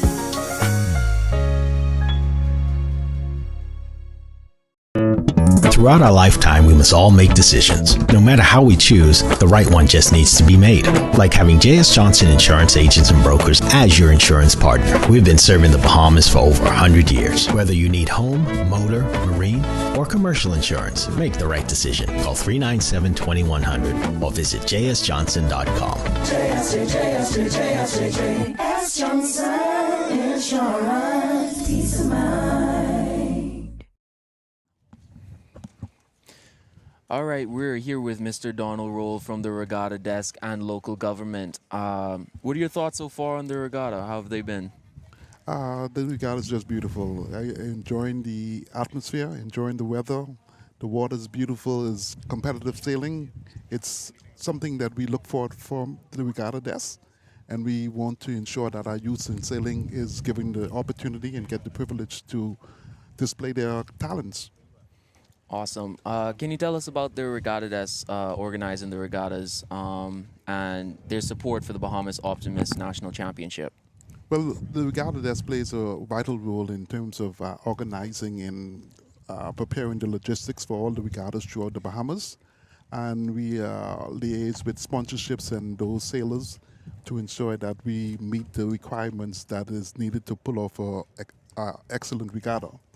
With regards to the National Optimist Championships, the Regatta Desk is given a subvention to the Optimist National Sailing Committee throughout the Bahamas, and we will continue our support in terms of finances and support of the Optimist sailing here in the Bahamas. That's beautiful. That is wonderful. So you're hoping to have a bit more of the junior regattas, hopefully in the sloops and in the one design classes being well represented here, not only in Exuma but in the Bahamas as a whole. In the Bahamas throughout, we are really putting more effort into junior sailing, because what we want to see is that there's a continuation and some not repeat of the old folks around. We want to invest in our youths. Because of this, we are looking at improving the Sir David Knowles Junior Championship, where we will give more subventions, more funding to junior sailors. We also are looking at putting the sailing curriculum in the Ministry of Education curriculum. And we also is looking forward to creating 6 more schools, bringing 6 more schools on in New Providence into the junior sailing organizations. And so what are some of the challenges and some of the difficulties that you might face with doing something like that, trying to implement it into the Bahamas like that? I think most of the challenges we face right now is sponsorship. We're trying to get sponsorship, and regatta sailing in the Bahamas is already expensive. So sponsorship is one of the challenges, and the other challenges we have to ensure that the logistics is being done in terms of if there's weather, that we can moving and make changes on time. Because sometimes in sailing you have weather changes, so we have to be ready to make changes and move the venue and do what is possible to continue the regatta. Absolutely, absolutely. I think we're all too familiar with how expensive the sport of sailing can be. You know, trying to give somebody an entire vehicle to control, and not only control but upkeep it and keep it at the best tip-top shape that it can be. It is definitely a very expensive venture and very difficult to just implement off of day one. So it's going to take a lot of building up. But what are some of the events and involvements that the Regatta Desk might have for us in the future that we should be looking forward to? I think we look forward to looking at having an academy that will house the slopes and youths, so that we can enhance their sailing capabilities and improve their skills. We also will look at the Ministry of Ministry of Works and Family Island Affairs is now constructing 12 E-class boats. They're looking at providing 12 E-class boats, and they will be shared among the youth sailing throughout the Bahamas. Absolutely, that will be beautiful. I mean, we at the ESC, we are also familiar with the E-class sailing. Indeed. I think when it comes back to Durban knows there will be some. Right now we have about 38 E-class boats that is registered for the Suburban Nose Regatta. Wonderful, wonderful. Yeah. So it's going to be a huge, big, successful regatta. Yeah, that regatta is like a lot of fun to sail in because you not only sail the sloops and just the lasers or sunfish, you sail both of them. So you go from one boat and transfer straight into the next one the next day. And it's a very fun and cool transition changing between the two boats and having to adjust to sailing the different ways and different tactics. And it really shows who has the most skills in both boats and not just one. But it definitely takes a lot of energy to go back and forth between the classes. I know. I think over the time and over the years, you improve on your skills to move from one boat to the other. Definitely, yeah. So we have seen it, and I think the regatta there's headed by Cindy Gay. She has the expertise and she has the experience, and to know where we came from, where we are, and where we need to be. Because now sailing is the national sports of the Bahamas, and we must forecast and we must showcase that. We must market that not only here in the Bahamas but throughout the world. Yeah. Wonderful. And do you personally have a favorite class of boat? I mean, maybe even outside the sloops? I love the E-class boat. I love the E-class. I believe in the youths and I believe in succession plans. So, when those guys come off the scene, we like to see guys like you all heading, where Wally Gray and those other guys would have came from and would have been. Absolutely. Yeah. I think if anybody loves them, it'll definitely be me and this guy. Well, you really have to look over those guys down in Long Island because those guys. They got fast boats. Yeah, those guys in Long Island are really good. Every day we listen, there's a new one being built, and there's another one to listen out for at the next competition. And that's something we plan to do also, is to promote the sloop building. Absolutely, And I think Mark Knowles is considered one of the best sloop builder in the Bahamas. So I think builds very fast boats for sure. And we are really partnering with him, so we can make sure that those skills are passed on to the new generation of sailors. That is for sure. I mean, one thing that I would definitely love to see too is the E-class gaining a bit more of a template, so that the boats can be maybe built by one builder or built under one rule, so that they are more similar and all of the sailors can be even and on the line together. We're not going to, strive for one class design, but we're going to strive for similarity, even racing, and good competition, of course. And I think so, and that's where Mark Knowles will come in. Definitely. Yeah. You can see his boats, he always builds them almost exactly the same. They're all very similar. They're all very even boats, and that's really nice what he's doing with that right there. Yeah. My boat was built by Leslie Buzzy Roll, so I'm going to defend that boat. I'm going to represent Lady Kayla. Yeah. Let's keep it back home in Exuma. Yeah, Buzzy Roll is really good also. He's very good. But for the past few years, you can see Long Island is just dominating the sailing. We see it and we have to accept that. Yeah. But the key thing is that we want to bring those young minds together who will build upon what those guys left behind and make it even better. Yeah. That's important. That's for sure, yeah. I mean, there's a lot of times where we come up to a regatta and I have another idea or something to put on the boat, and it turns out it's illegal. That's why you always got to check the rule book first. But when you're advancing these boats so far and you're pushing the limits, you have to be careful that you're not pushing past tradition. And then what we need to do, what we fail to do in our country, is to make amendments to those rules as we go forward, because the culture is changing also. That is true. In all we do. Yeah. There are some of the things that are that may have worked a long time ago when the boats were actually different than they are now, and the classes were sailed by different people. So it would be interesting to see some of the rules change and allow for advancements and different technology to be allowed on the boats and be allowed in the boats, not only in the actual sailing wise of it, but in the building part of it, and even go far and beyond with it. Yeah. I feel that's the right way to be going. And like I said, you must have the youth to be involved. They must be involved, and they have the future of sailing in their hands. Yeah. And the baton must be passed on. And as the baton passed on, there should be changes in rules and regulations. There should, yeah. Yeah.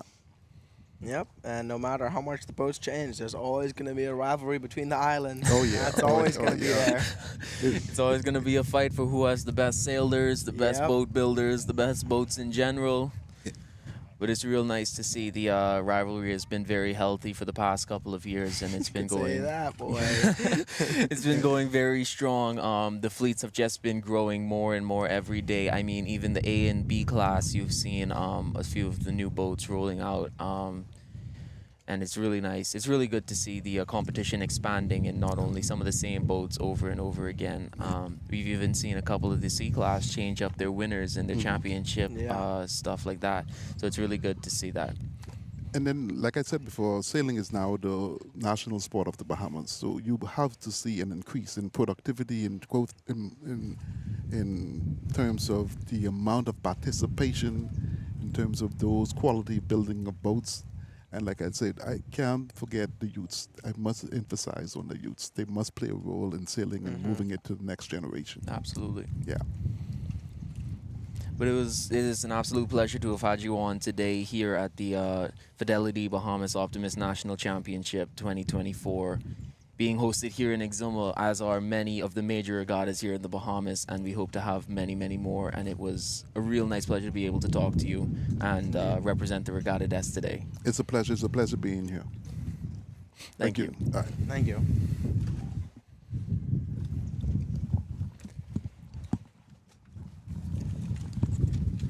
All right, so now we are going back to our races. Right now, I believe this is our championship fleet. They may be taking a quick break, so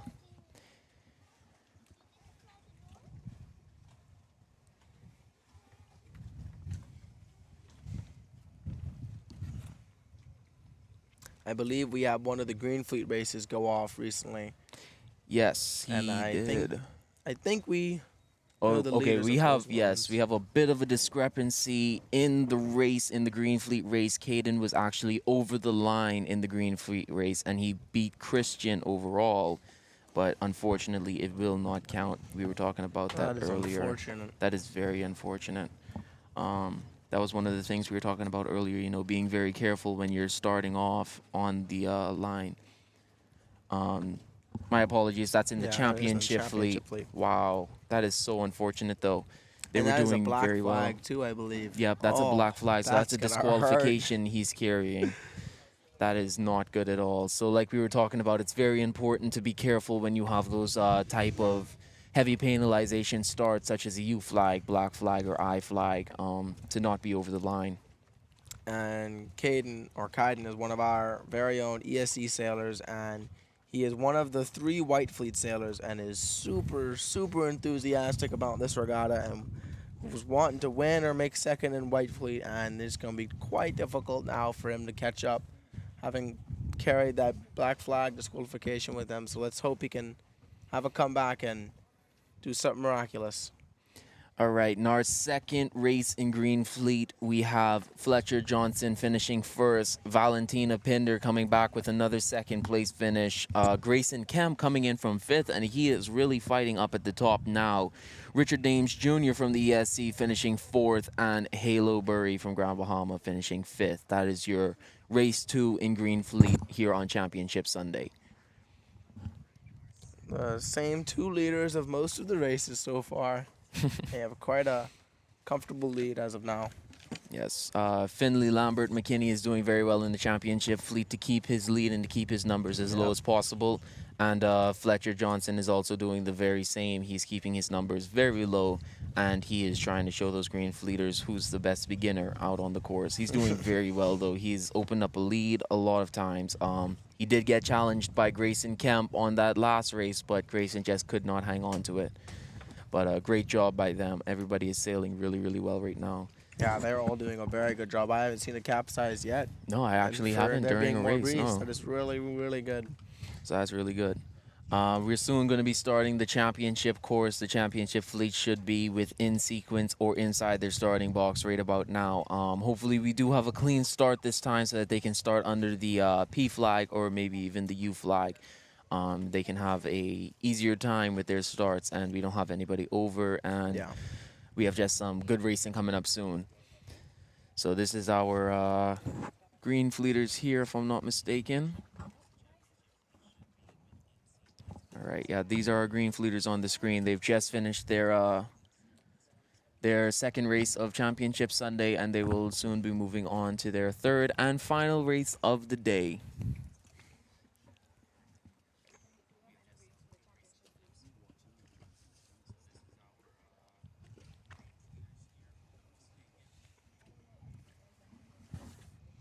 Cannot identify the sail numbers of the boats coming to the line currently, but they are all sailing very well and very smoothly. You can see some of the boats over there at the coach boat on the top hand side of your screen, like we were talking about yesterday. The green fleet actually allows you to go to your coach boat and you can ask them, hey, what did I do wrong this race? What can I do better? You can get that coaching before and even during the race. Like we said, they're new sailors, they're younger sailors. So this is actually more of a learning opportunity for them than anything else. And so they are taking this opportunity and they are running with it. Super, super, super well done. Another shout out for Naaman all the way from Nassau. Naaman has a real army behind him, man. If Naaman keeps up his current numbers right now, he is going to finish third, but he will have to keep his numbers going well because right now Richard Dames Jr. is still only a few points behind him, as well as Grayson Kemp. And Grayson Kemp has had a few very good finishes, finishing second and third in a couple of the races. And I'm not sure where Naaman was in that one, but he was fourth and he was third in one as well. So he's going to have to keep his numbers as high as he can, or else he is risking losing that podium finish in this Green Fleet class. He is working very hard out there, along with all the other green fleeters. They are all sailing very well. I think our green fleet level right now is almost like an intermediate, not even really a green fleet. A lot of them are sailing very well. We saw a couple of roll tacks and kiting on the downwind yesterday that we were super proud to see. So like he just said, it's not even green fleet. They're actually getting up there. We saw some black gold spars even in the green fleet class, which is uncommon. Yeah, boy. I feel like some of the tacks and on the downwind was probably on accident, but it still works. Still works.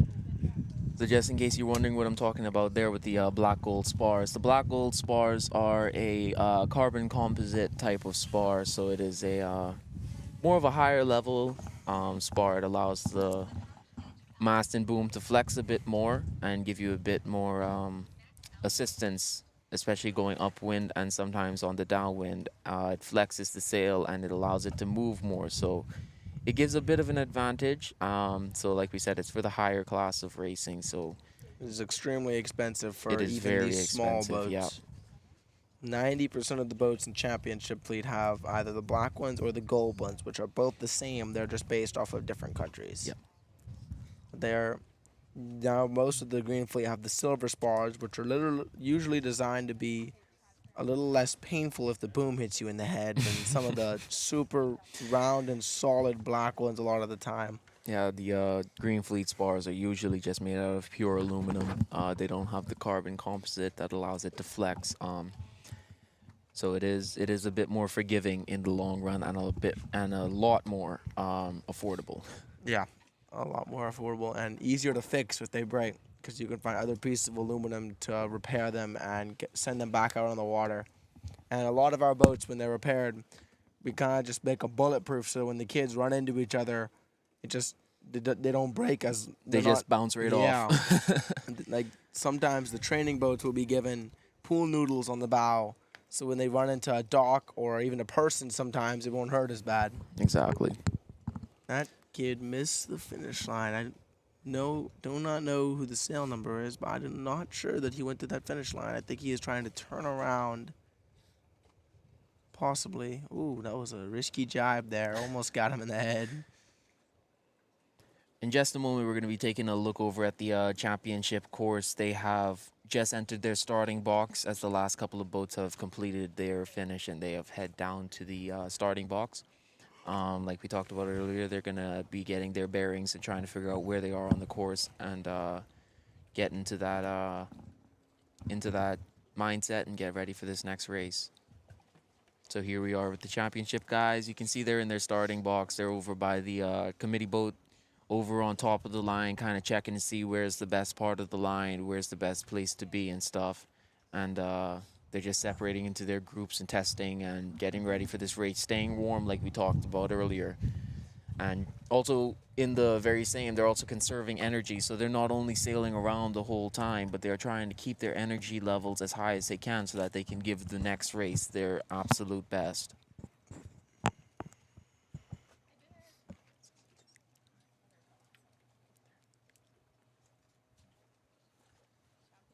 All right, so this is going to be Championship Fleet's second race of Championship Sunday. So we're going to see how it goes for these guys. They'll have this one and one more to go before we can crown our victor and give him the gold medal or her the gold medal. Right now, Finney McKinney Lambert is going to be high up in the lead going into these next couple of races, and so we're going to be keeping an eye on him. He is right now the one to watch, and he is in pole finish right now. So just to give you a quick rundown of the last finish for the championship fleet, we have Finley McKinney in first, Connor in second, Emmett Knowles in third, Drake Knowles in third.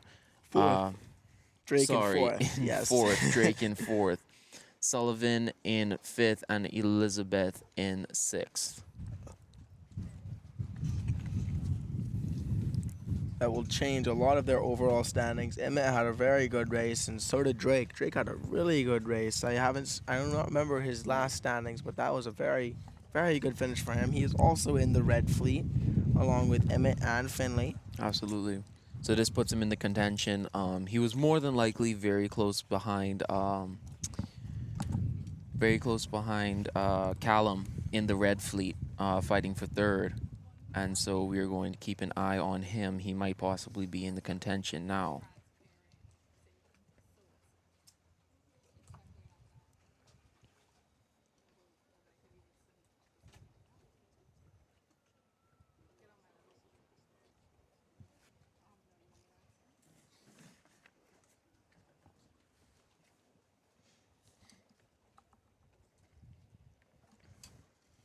Yes, Drake is positioned right behind Lorenzo, Leon, and Callum. He is in 10th place as of now.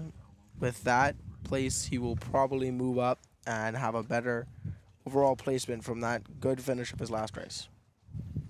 Absolutely. So like we said, nothing is over yet. We still have 2 more races to go. So we are going to be getting ready for those very soon. The Green Fleeters are still in their starting box as well as the Championship Fleeters. So we are going to take a quick break. We're going to be right back because they're actually altering the course as we speak for the Championship guys, trying to keep it as competitive as possible. So we'll be right back after this quick break. Here at Fidelity Bahamas Optimist Championships 2024 in Exuma, Bahamas. And I am here with some of the top finishers of today and the top placers over the whole regatta. So first we're here with the winner of the first race. What was your thoughts and your tactics during the race? When did you decide what side of the course you want to go on? I really just kind of played the middle mainly, and on the first upwind and the second upwind, I really was just trying to play the middle, and because it's really oscillating out there, so I was just trying to play all the shifts. So more of a conservative style than anything else. All right. And your downwind tactics, what do you think about that? I was just watching out, make sure no one was covering me, because there's a lot of boats behind me, so gotta watch out for that. For sure. And Finley, the crowd favorite, how do you feel about today? What are your thoughts on the conditions? So this is the first time that I remember sailing in Exuma with such light wind and unpredictable wind. So I really focused on sailing the shifts and making sure I have enough pressure to sail fast, and also making sure I have a good start. For sure, for sure. What are your thoughts on the fleet? Do they feel good and competitive and evenly matched? I think the fleet is quite even, although there is quite a big gap between the first and the second half. I think overall the top half is quite even. All right, I would agree with you on that one. And Lizzie, Lizzie is our final race winner, our female winner of the final race here at the Opti Nationals Championship. And what were your thoughts? What did you think when you came around the downwind mark and Finley was right behind you? I was just trying to like stay in front of him and like play like the shifts and stay in pressure. For sure, for sure. And what were your thoughts on some of the other sailors around? Like, how did you plan your course to keep them behind you while also focusing on one sailor, but also men? Welcome back to the Fidelity Bahamas Optimist National Championship. We're here on the sixth championship fleet race. They are off the line now. Yep. So we already have started. We have the course spreading out very, very wide, actually. We have a couple of the guys. They're mostly staying in the center of the course because they want to be able to play those shifts and be very even. But we do have one or two of the guys on the very far outskirts of the course and a few late starters. So there were possibly a situation where we might have had a jumble up on the line, or there were just some persons not paying attention. But we do have quite a handful of late starters here. But we're going to be keeping an eye on that. Right now, the person on the furthest right-hand side of your screen is in the lead, and they will have to be very defensive right now.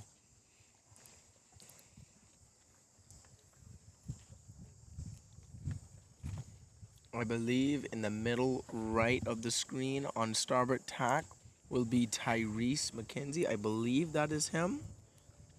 Having a very good start.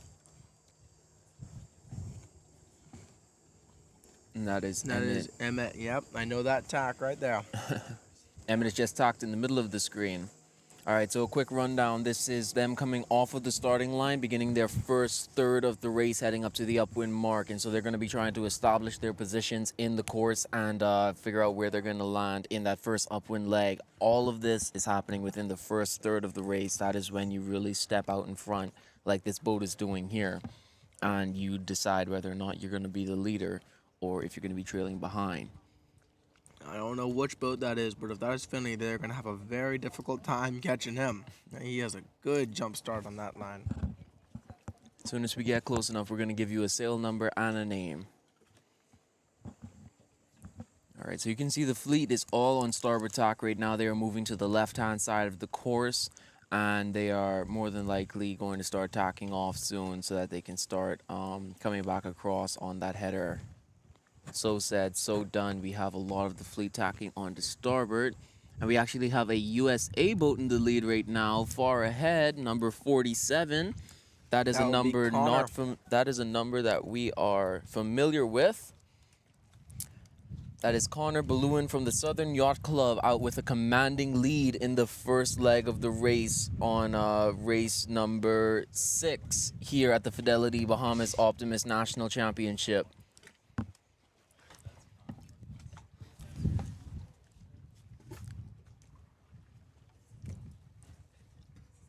So the upwind mark will be towards the right-hand side of the screen when it comes into view. Not as yet. We are still sailing up the middle of the course as we speak.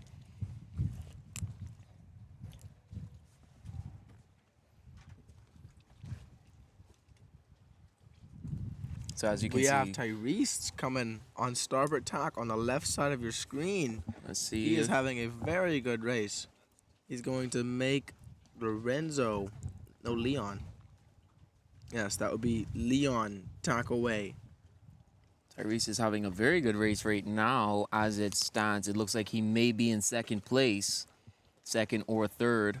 He will want to tack out of that position very soon because he is sitting on the stern of that boat in front of him and he is getting bad air off of that sail. There he goes right now. He's tacking away because he's realizing he's losing general boat speed and point when he stays there. Not trying to show favoritism, but I was talking to Tyrese a lot before he went out on the water, so I hope he has a very good race right now. He seems to be doing quite good. He's getting followed by Leon, both of them on port tack. We have another boat coming up the middle of them. So these are all contenders right now for the third position in this race, but we have a very clean split in the fleet. Some are heading off to the right, some are heading off to the left, and so this is going to be very interesting. He's tacked back onto starboard and is now the boat furthest to windward of the fleet. You can barely see the upwind mark on the right-hand side of your screen. It's on just the coming top into right. view now. Connor has tacked onto port all the way on the front end. Connor is gaining a very, very commanding lead as we speak right now, doing very well.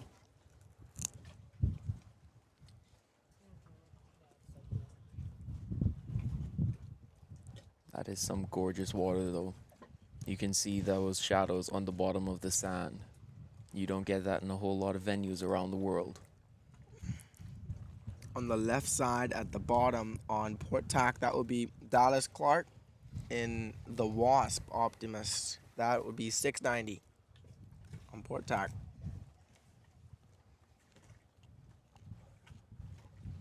Leon is crossing Tyrese right now, barely on port tack.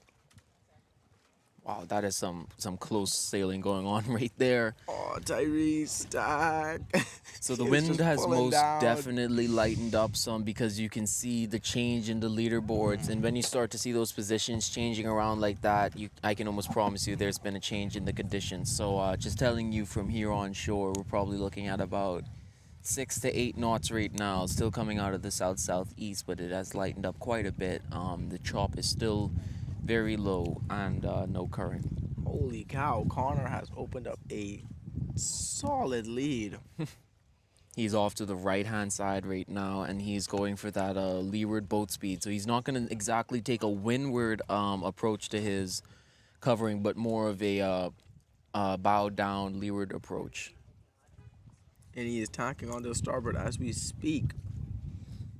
That is the best feeling right there. And you look under your sail, and all you just see is boats going below you. I know Boats exactly how underneath he's you. feeling. Yep. And he is getting quite close to the upwind mark too.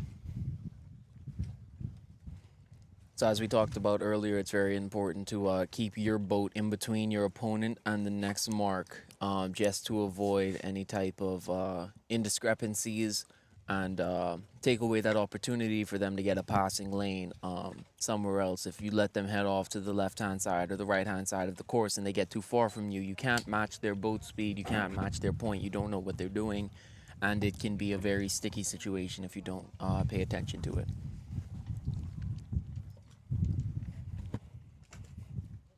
So right now we're looking bow down on Connor Balloon, who's checking behind him right now to see where the other boats are. And I will say he is doing one too many tacks to defend the position. It would be in his best interest to just sail as quickly as he can to that mark. He has a very comfortable lead right now, and so tacking that much for defense. He might be on the ley line, right? Never mind, he's not. But yeah, he has enough space ahead to be able to afford those tacks, but they are quite risky. They are going to hurt his lead in the long run. He should continue on a straight course and head to that ley line and just sail his fastest course right now because of how far he is. Now, if the boats were half that distance away, it would be in his best interest to tack that much to defend his position. But he does have very fast tacks, as we can see, so he is not losing too much on tacking a lot, but it definitely is not helping him. All right. Woo-wee. We're all watching if you touch that buoy. But he's going off very well right now. He has a very nice lead going on to that first reach leg. That is your leader right now, Connor Balloon from the Southern Yacht Club, taking a demanding lead in race number 6 of the Fidelity Bahamas Optimist National Championship. Cow, this is going to be a race. Come up now is another USA boat. We have Finley on the left side of the screen coming into on the starboard ley line. Most likely not going to cross. Yep.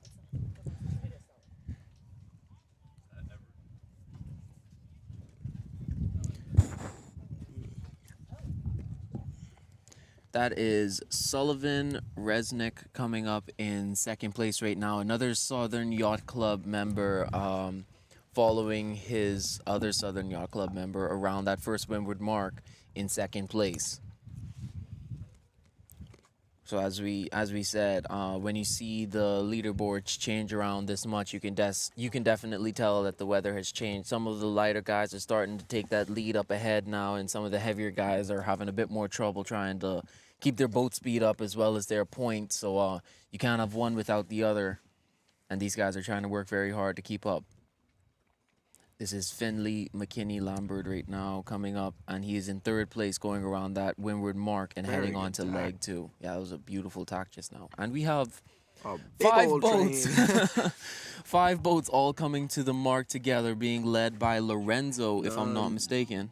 No, is that Leon? Yep, that would That be is Leon. Leon leading. Leon is leading in 4th place, and then we have Emmett, who's to the left. Oh, he's going to have to give buoy room to Elizabeth.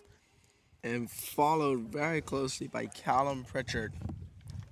Ooh, It was boy, a this is going to be clear rounding by Elizabeth and Emmett. No penalty incurred there. Well done sailing by both of them.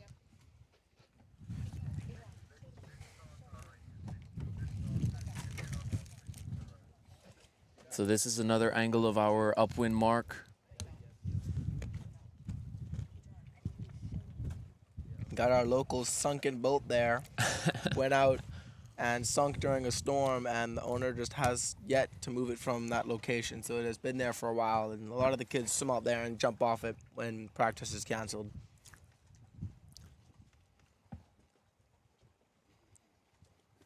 We have Green Fleet lining up. Some boat was being tied up behind one of the committee boats. I believe either the sailor was tired or something has broken on their boat. We have the rest of the boats coming to the upwind mark in the championship fleet. Yeah. So this is your upwind mark at the championship fleet. Leg 1 going into leg 2 off to the reach. This is the second half of the championship fleet course.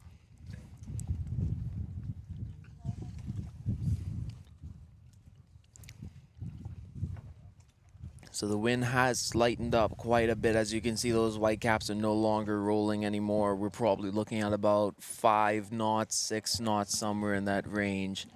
And some of the lighter guys are really taking advantage of that right now. And so it's going to be a lot more work they're going to have to put in on the downwinds and the upwinds if they either want to catch or defend their positions, because it's not going to be easy at all.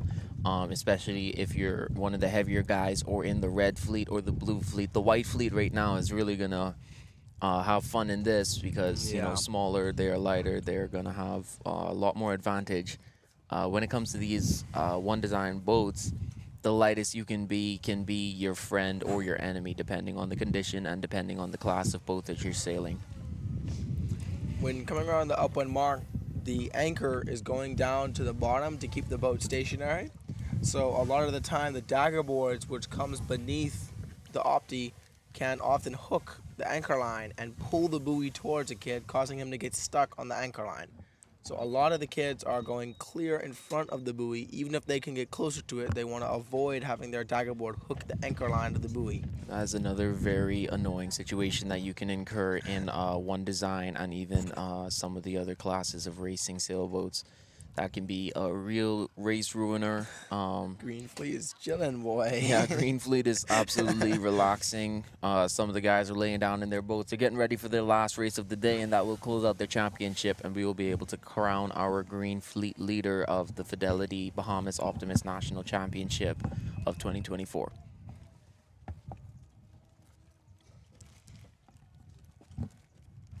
Got a nice long downwind or broad reach train heading to the offset mark before heading to the downwind gate.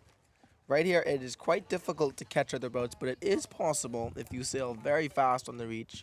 But it is very difficult to have a leader exchange. Yeah, so the downwind is going to feel even longer than usual because of how much lighter the wind has gotten. So these guys are going to have to work harder. They're going to have to stay hydrated. This heat, too, is going to be a big factor, especially as that wind gets lower and lower, and it's just going to make you even more tired as the day goes on. And so conserving energy is going to be very important. There is Connor right now already around the reach mark and heading on the downwind. He has a very, very commanding lead over the rest of the fleet. Wow.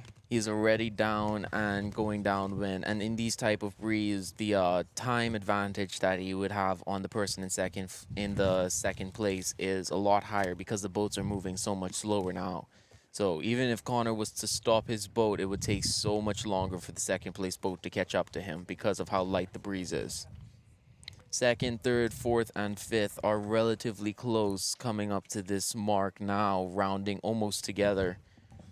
They're going to start that downwind train, and in this type of breeze, it's going to be all about trying to get your own wind and stay clear of the boat next to you.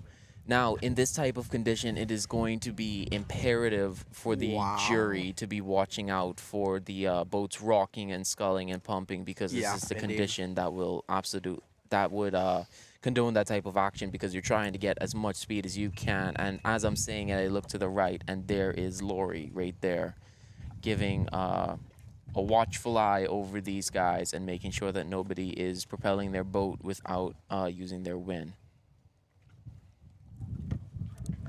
And for the Opti, the rudder size which you use to steer the boat is very large for the boat. It is almost the same size as the Sunfish which we sail, which are much larger. So it is very easy to use that to your advantage to propel the boat forward, judging by the fact that it is extremely large for the size of the boat. Now in the other fleet right now, the green fleet are actually in sequence. They are beginning to get started. They're in their starting box, getting ready for their race. You can see them moving around and getting ready to start their race. These guys are going into their final race of the day, and I can only imagine how excited they're going to be to get this one done and start heading back in and get done with this race. Yeah, the green fleet, I'm sure, are exhausted and ready to come back, put their boats away, and get ready for the award ceremony and get their trophies. And that's the best part of the green fleet, man. When you get your first place trophy and all that, they're so excited when they get back. I think we have a pretty clear-cut winner for the green fleet. He has won every race back-to-back, pretty much without contention. He's had a reasonable lead on all of his finishes, and so it's been a very good race out of him. He's been doing things very well, very skillful. And so we're super proud of him. Well done. Yet again, like we talked about, this is their novice year or second year of sailing. And so they are doing super well for their skill level and how much time they've actually had in the boats. And so they are really doing well. Connor has opened up quite a gap. Oh my gosh, he is going to just keep flying in this light breeze. He is a considerable bit smaller than Finley, and Finley is going to have to work very hard if he wants to close that gap at all. Now you can definitely see as the breeze lightened up how the boats have kind of lengthened out a bit more over the course. You have some boats already on the downwind, halfway down the downwind, and then some boats are not even around the reach marker yet. That's where that weight difference really comes into play. I mean, even if you are a lighter guy, if you don't have that light wind skill and that light wind ability, it can be a real pain just trying to get the boat moving and to keep the boat moving, which is really, really, really important, but it can be really difficult if you don't know how. That, again, is what we were talking about with gaining the skill level and being careful about what you know and how you do things. So in the light breeze, it is you don't have as much opportunity for mistakes, so you end up on the wrong side of the course. Firstly, it's going to take a really long time to get to the right side, and then it's going to really hurt you in the long run. So if you take a look here, we're watching on board pretty much with Connor. You can see his rudder is just barely moving back and forth. His body is working, his sail is not moving. These are all of those light wind tips that we were just talking about that can really make or break your race in the long run. So he just put his staggerboard down there. He's grabbing his main sheet. He's starting his bull up. Now he's going to lean to leeward as he's sheeting in right there and splash down. That is the acceleration around the downwind mark. That is legal right there at the downwind mark. He's now pulling his sprit pole for a bit more tension. But anywhere else in the race that is not at a mark rounding or at the start, that acceleration is illegal because it is propelling the boat and giving you a speed advantage outside of the legal place. So right now Connor is going for a tack right after his buoy rounding because he's more than likely going to be looking to cover and have it over to the left side, which we have seen have paid in several occasions here. So this is now Sullivan. We're going to watch his rounding. He's going to go to leanward, do his pump, and he is starting to sail upwind. Now, he actually did his sprit pole tension pull on the downwind, so he's not going to stop his boat and pull tension on his sprit pole. We have a Finley going to the opposing gate, so we're going to see if he's going to pull an Emmett from yesterday, and let's see if it pays off this time. Oh, we have a beautiful line of 4 boats coming downwind right satisfying. now. So we're going to watch Finley's rounding, and then we're going to see that rounding of that group of boats. Very nice rounding by Finley, very nice and smooth. All right, this is Elizabeth on the far inside with the right-of-way coming into this buoy. The wind has now picked back up. They now have some breeze. So Elizabeth is going to be going for a clean rounding, but she just jibed accidentally, but she's recovered it nicely and continued her rounding. That is going to be a bit of speed loss, but she did it very well. Number 56, Leon, is in close pursuit of both of them, and they are all heading now up to that finishing buoy. That is Emmett Knowles, too, on the very leeward of them, fighting hard. The 3 of them are lined up, so we're going to have to hope that Emmett does not do the same thing as last time and tack too much and cause the rest of the boats to catch up. Now, Emmett is on the leeward side of them right now, and as it stands, he's actually getting out and ahead. So he's going to be focusing mostly on his boat speed more than anything else, and it would be in Elizabeth's best interest to actually take pointing as her advantage. So you can see here as the boats were coming downwind, some of them that didn't jibe were trying to sail by the lee, but as they approached the downwind mark, it just doesn't work out for them. They end up double jibing at the downwind mark, which just, it's not good. It's going to be a loss of boat speed. It's going to be a maneuver that just you don't want to have, and every maneuver, especially in these type of breeze, are going to just hurt more and more and more because you lose seconds to those boats you're trying to catch and the boats that are gaining on you. Tyrese is in an unfortunate spot. He was the boat that just rounded the right gate, or on our screen, the left gate. And he has a considerable gap in front of him and a considerable gap behind him. So he is right in the middle. So we just got to see if he can catch somebody. All right, see it there. There's another accidental jibe. That is Trayshawn McKenzie, Tyrese's younger brother.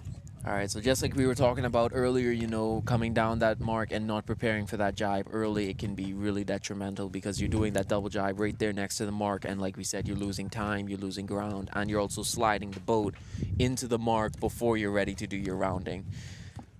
But in other news, the Green Fleet have just got started with their final race of the day. They are now on their way up the first leg, headed to the windward mark. And they are moving along very nicely, getting ready for their finish line. Again, we would like to thank all of our sponsors for making this regatta possible. It would not even be possible without all of our many and amazing sponsors. We have Fidelity Bank, J.S. Johnson, Bahamas Fast Ferries, Ministry of Works, Regatta Desk, the Friends of Exuma, Men's Water Sports, Hideaways Hotel, Augusta Bay, Alive, BTC, and with the support of the Bahamas National Sailing School, Grace Media Productions, and the Race Committee. We could not do this without all of them. Wow, we have a very close final race from the Green Fleeters. Oh boy. Tell me, it's someone else in the lead now. It's getting tiring to watch.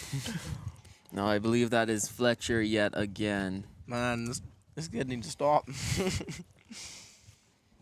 He is really representing the club in this fleet. He is going to do very good in the championship fleet next year.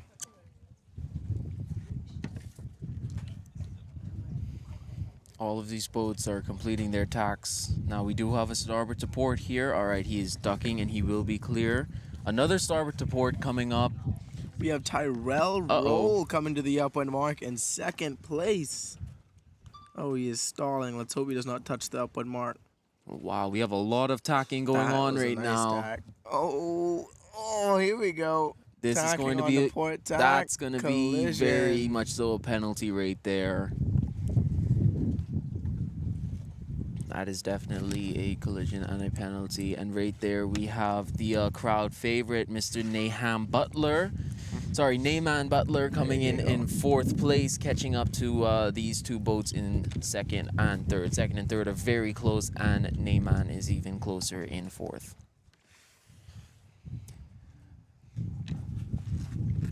We have these two out here in the championship fleet. I believe that would be Sullivan and Oh, I think that's Connor. Connor. Wow. Is that Connor? I hope not. Pretty sure that is Connor. The gap has closed down a lot. I want to know how that happened. All right, we're You gonna see might in just have a the sail moment. numbers backwards, but boy, We'll see in just a moment. If there's a boat in front of these two, then that is definitely Connor.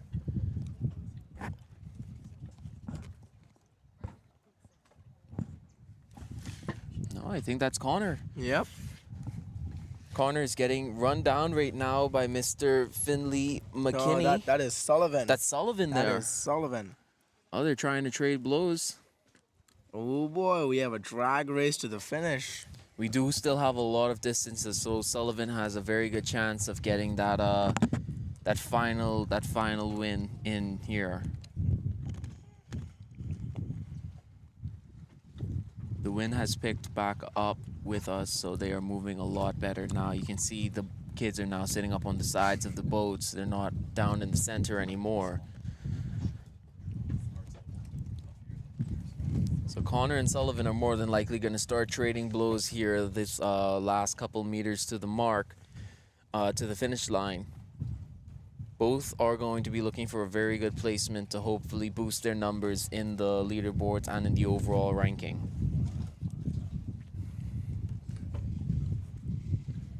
Sullivan will have starboard when he comes back towards the finish. He will have right of way over Connor.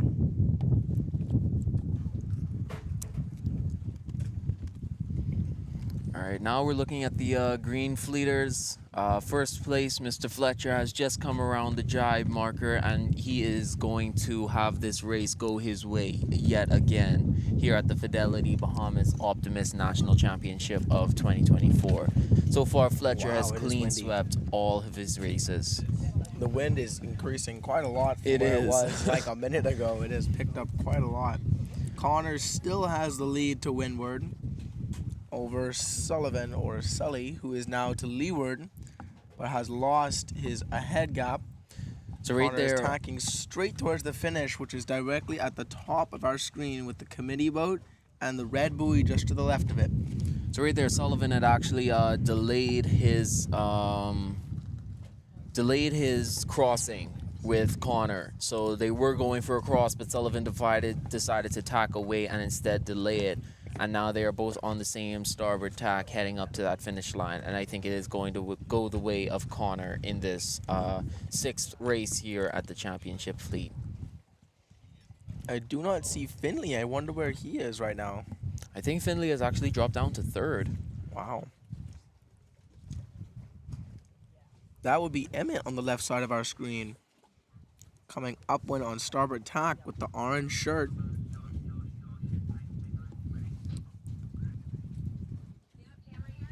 That's Emmett coming in. So Finley is more than likely off to the left-hand side of our screen. But right now, the man of the hour is going to be Mr. Connor Belowen from the Southern Yacht Club, coming up to the finish line in first place for race number 6 of Championship Sunday. He is closing out this race very well and is going to move into the final race with some very nice points. Well done on him. That was a very challenging race, I have to say, with that wind dropping off like that. And he is through the line. He is through the line. Place. First place on race number 6. Second place is going to go the way of Mr. Sullivan Resnick of the Southern Yacht Club. Both boats from the same club being well represented here yet again in the Bahamas Opti National Championship of 2024. Still have not seen Finley, but we have Emmett coming up in third place as of now. Holy cow, he is pointing really high. Yes, that is Mr. Emmett Knowles. You can see him using He's his upper hiking body out, weight yeah. to kind of get his hike going on and keep his boat as well as possible.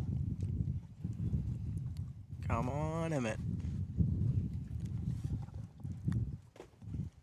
Wonderful. So your leaders for that final race are as follows: is Connor Belowen coming in first, Sullivan Resnick coming in second, and Emmett Knowles finishing his race off in third. That is the 6th race here on Championship Sunday, and they will be heading back down to the line to finish off to start race number 7, which is the final race of the day. Here is Mr. Finley McKinney Lambert. Finley must have gone to the opposite gate and risked it like Emmett did in the previous races, but it did not pay off for him as well. It's very unfortunate. Very Got unfortunate. Caught by Emmett and did not catch Sullivan. He should have enough of a lead for it to not matter too much, but yeah, every his point points counts. his points will be tossed up a little bit there, but it will be fine in the overall. Here is Mr. Leon coming in from the Lyford Key Sailing Club, about to cross the line now after Finley McKinney, and he will be followed. He will be followed close behind by Elizabeth and Mr. Callum Pitchard. Ooh, Elizabeth here we is go. talking leeward. I But Mr. think Callum will has, have that. yes, Yep. he will have that one. He does have the boat speed, so Ooh, he just, barely. that is very close right there. Wow. But Callum definitely had the boat speed. If the line was 2 or 3 meters higher up, I think Elizabeth might have just taken that from him. Ooh, we have Tyrese coming on starboard tack with right away over Drake. Here we go. We have a race. We have a match race going on between Wonderful Drake tack. Knowles and Tyrese. Now, right there, if I was Tyrese, I was going to tack back just Yep. to gain rights yet again and push him down even Here we lower. go. There goes Tyrese taking it away from Drake Yes, at the last Tyrese, moment. well Wow. done. Taking less than a boat length of a lead away from him right there. Very close racing between those two right there. Beautiful. All right. Here we have Anders Liss from the Southern Yacht Club coming up and about to finish. He has his own clear water and will be finishing without any worries.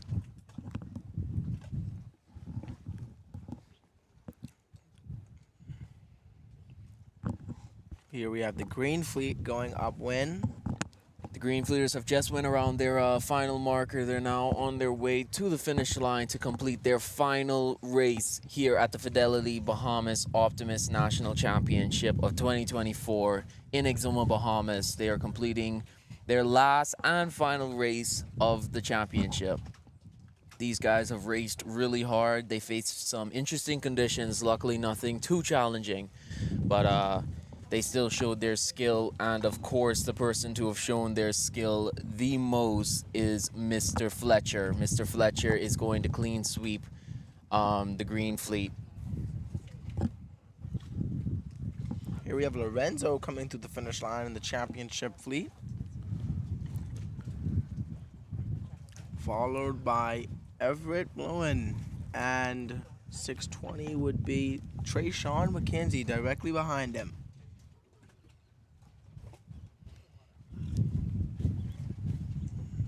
All right, we have our Green Fleet leaders completing here. You can see the finish line at the very bottom of the screen, the pin end coming up.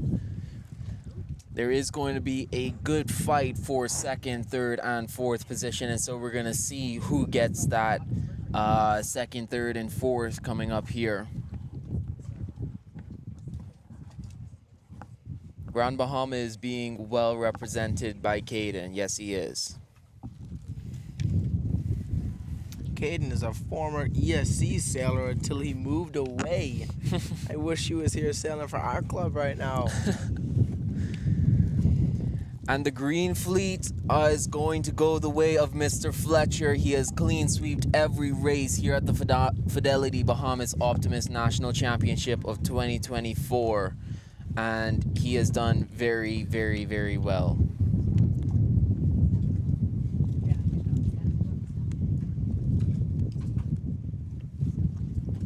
The wind is definitely picking up quite a lot.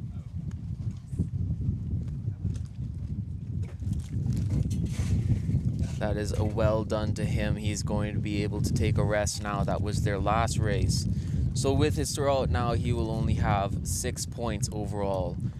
He did get challenged once or twice at the downwind mark by a few of the other green fleeters, but he turned it back around and took the lead back for him. So super well done by Mr. Fletcher. He's raced amazingly the entire weekend.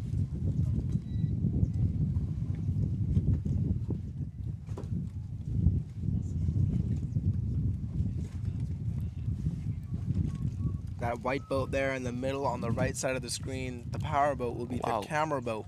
Second, third, pictures. and fourth coming up Ooh, in that is almost a going to be straight tough. line. Wow. Poor race committee for that one. I cannot even differentiate who came second, third, and fourth right there. It was so close. Wow. Like I said, there's going to be some beautiful racing from these guys. You know, they're racing against people of their same skill level, and they are doing really, really well out there right now.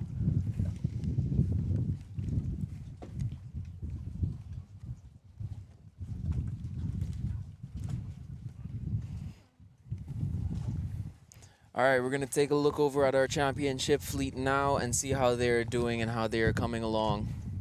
In just a moment, they're going to be heading down to their start box and preparing for the next race.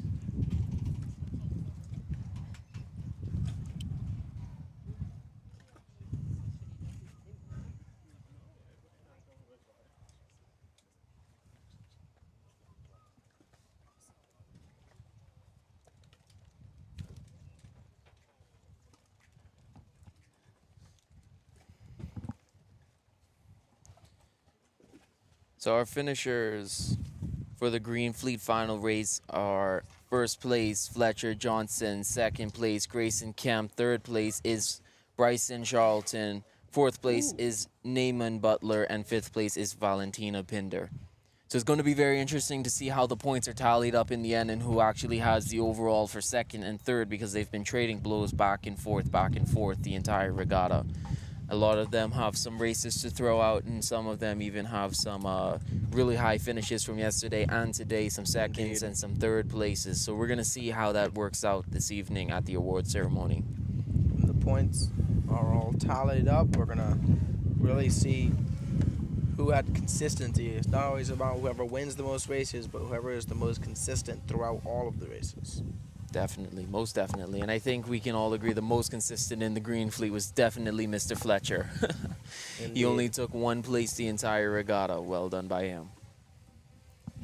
We're going to take a 5-minute break right now as we wait for the championship fleet to head down to their starting box and the Green Fleeters to come into the cove. The next time we come back, we're going to be watching the championship fleet finish their final race here at the Fidelity Bahamas Optimist National Championship of 2024.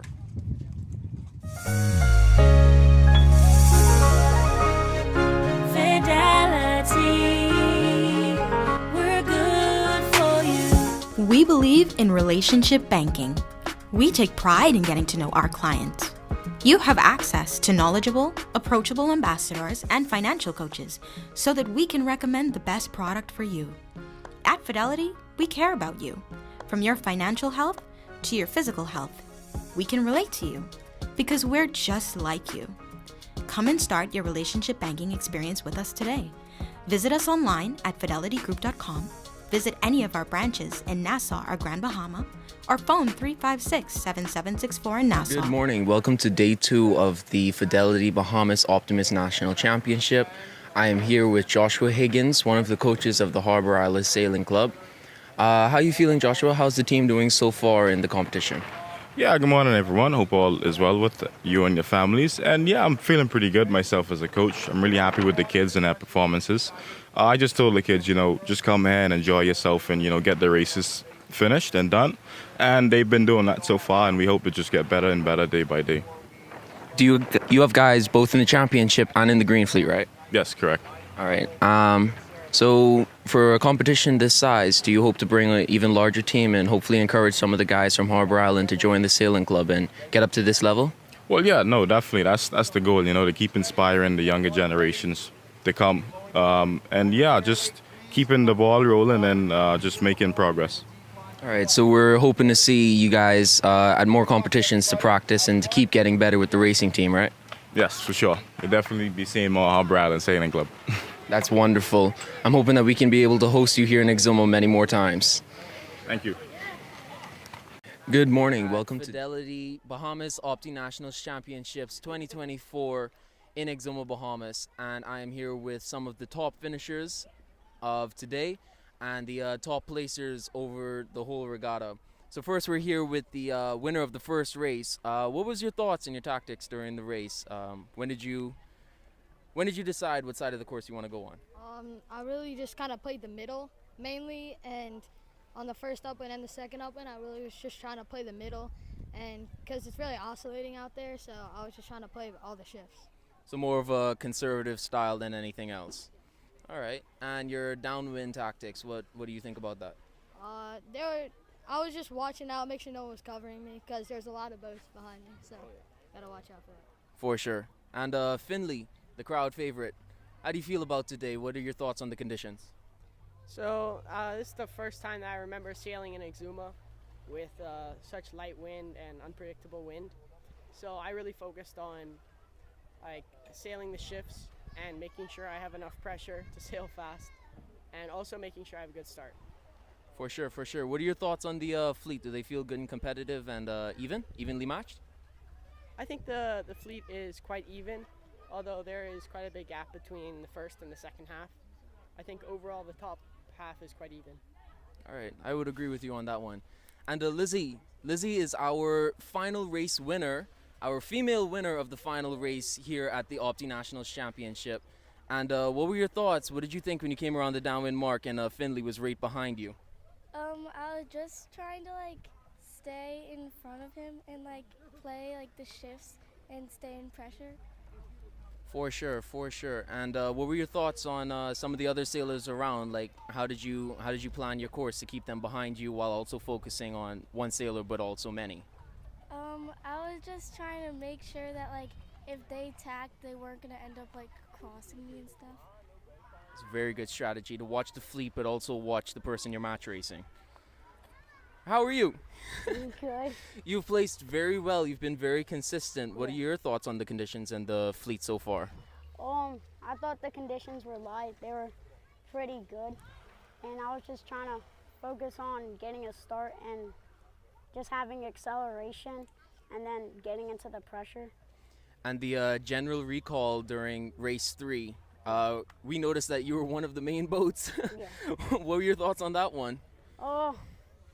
I knew I was over, but thank God it was a recall, or that could have gone wrong. But I was just praying for that, and yeah, it turned out fine. So. Absolutely, absolutely. Yeah. Emmett, you're the crowd favorite, especially here at the ESC. What were your thoughts so far on the racing and the competition? It's been pretty fun. Some of the powerboat chop gets pretty big, but it's not that bad. It kept shifting around a lot, but I feel like it was pretty consistent throughout the entire day. And of course, we're going to have to ask about the last race. What was the thoughts about going around the downwind mark and split tacking on the last race? I knew once I had gone around that left mark that I had probably messed up because everybody else kept going around the next mark. So I had a feeling that they were all going to pass me. So you were kind of just pushing the side and, just going further than you can and, hoping for something over there. Yeah, I was hoping for a big right shift. Well, our sailors here have been very consistent. They've been finishing really well. The conditions have been quite favorable. We haven't had any terrible conditions, nothing unsaleable, and no race postponements or cancellations. So that means we're going to have a nice full regatta. So I wish you guys the best of luck, and day 2 will hopefully be even better.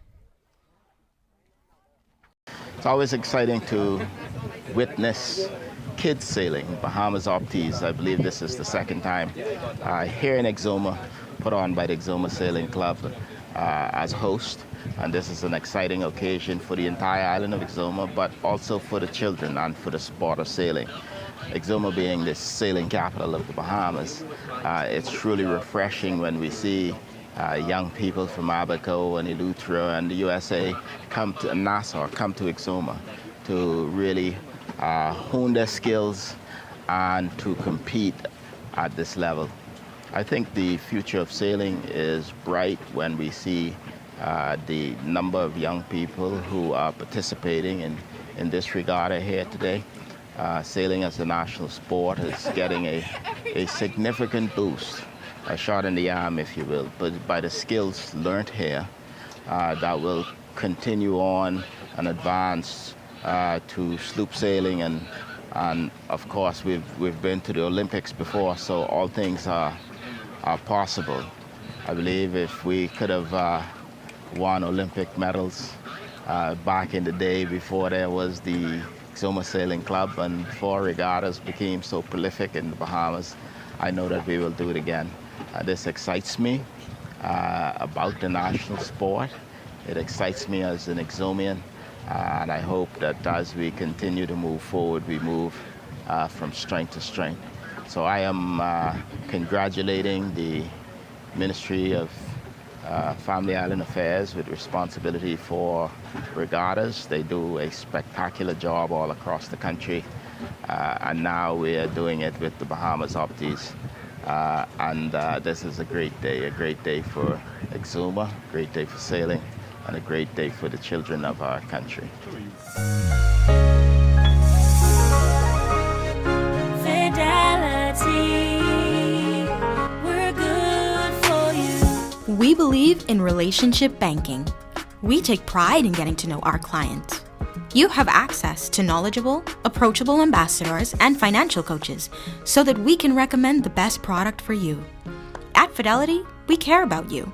From your financial health to your physical health, we can relate to you because we're just like you. Come and start your relationship banking experience with us today. Visit us online at fidelitygroup.com. Visit any of our branches in Nassau or Grand Bahama, or phone 356-7764 in Nassau or 352-6676 for Freeport. Fidelity, we're good for you.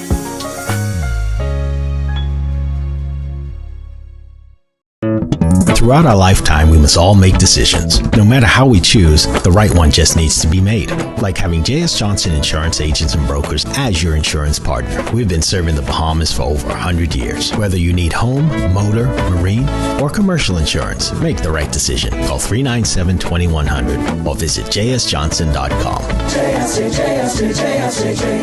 Johnson Insurance, peace of mind.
To the finish line.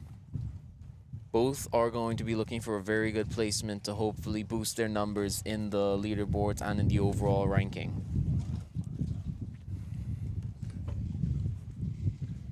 Sullivan will have starboard when he comes back towards the finish. He will have right of way over Connor.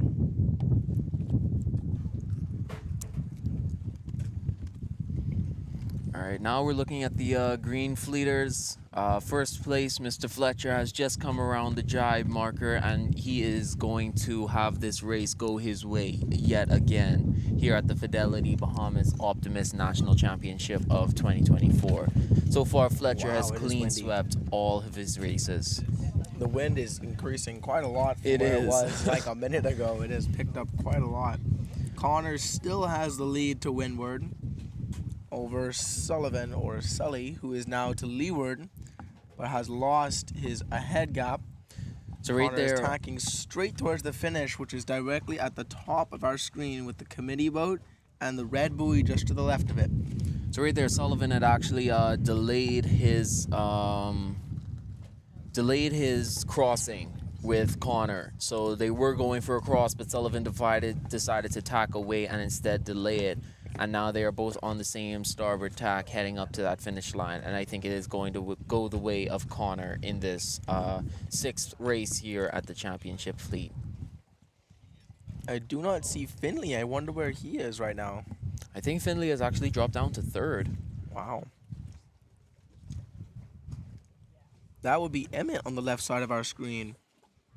Coming upwind on starboard tack with the... And so Finley is more than likely off to the left-hand side of our screen.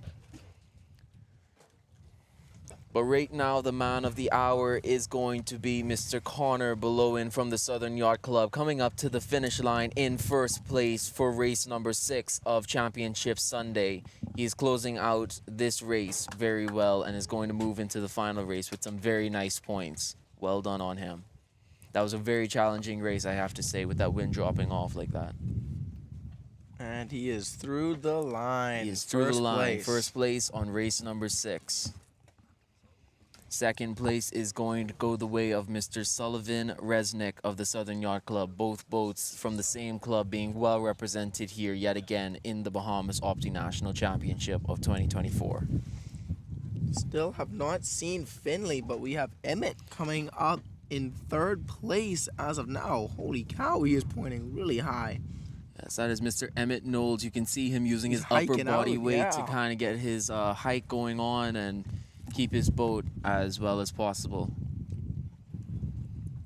Come on, Emmett. Wonderful. So your leaders for that final race are as follows. Is Connor Belowen coming in first, Sullivan Resnick coming in second, and Emmett Knowles finishing his race off in third. That is the 6th race here on Championship Sunday. And they will be heading back down to the line to finish off to start race number 7, which is the final race of the day. Here is Mr. Finley McKinney Lambert. Finley must have gone to the opposite gate and risked it like Emmett did in the previous races, but it did not pay off for him as well. It's very unfortunate. Very Got unfortunate. caught by Emmett and did not catch Sullivan.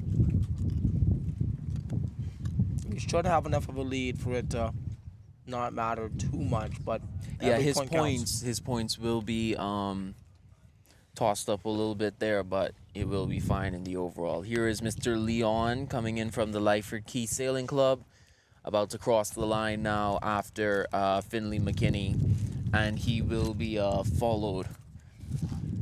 He will be followed close behind by Elizabeth and Mr. Callum Pitchard.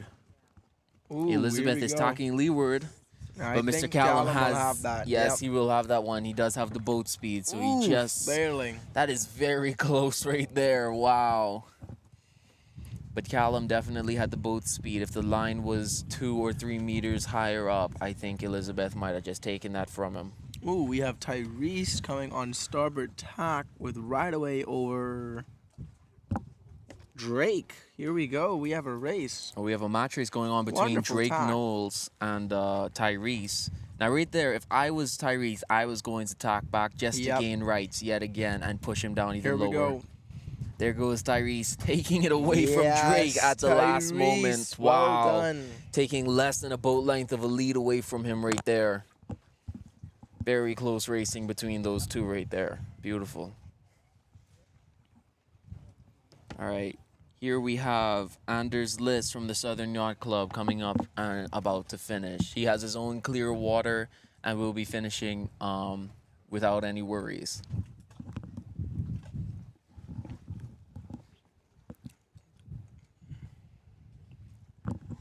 Here we have the green fleet going upwind. Fidelity, we're good for you. We believe in relationship banking. We take pride in getting to know our clients. You have access to knowledgeable, approachable ambassadors and financial coaches so that we can recommend the best product for you. At Fidelity, we care about you. From your financial health to your physical health, we can relate to you because we're just like you. Come and start your relationship banking experience with us today. Visit us online at fidelitygroup.com. Visit any of our branches in Nassau or Grand Bahama, or phone 356-7764 in Nassau or 352-6676 for Freeport. Fidelity, we're good for you.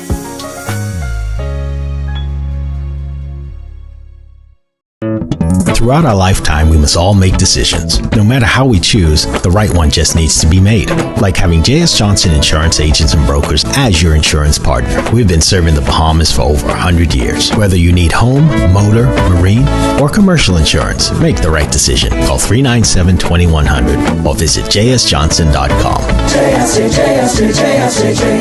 Johnson Insurance, peace of mind. All right, we are back with the final race of the championship fleet here at the Fidelity Bahamas National Championship 2024. This is race number 7 and the third race of Championship Sunday, and so we are super excited to see at the end of the day who is going to be crowned the national champion this year.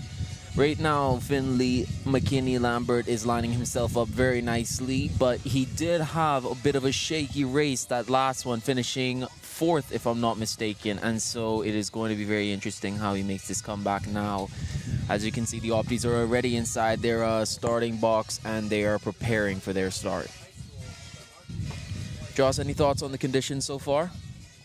It seems like the wind's picking up a lot, but not to where it's like extremely windy, and I think a lot of the sailors are gonna have a fun time adjusting from sailing in the lighter breeze and to the heavier breeze, because it might be to the point where in the lighter breeze you're sitting inside your boat, but then a puff comes and you want to be on the edge, so you gotta the sailors probably gonna have a good time transitioning from being on the edge and keeping their boat down to being on the inside and working your weight in very light breeze. So it's going to be good. Yeah, I think it's going to boil down not only to the lightest sailor or the heaviest sailor or anything like that, but it's more going to be about which sailor can transfer from that light wind mode into the heavy wind mode. Well, not exactly heavy wind, but be On able the to edge. move. Yeah. Be able to move across that threshold, because right now we're right on that border of slightly light wind and slightly moderate wind, and so if you can switch modes very quickly and change from maybe a very tight upwind to a more loose and a quicker downwind or something along those lines, you may be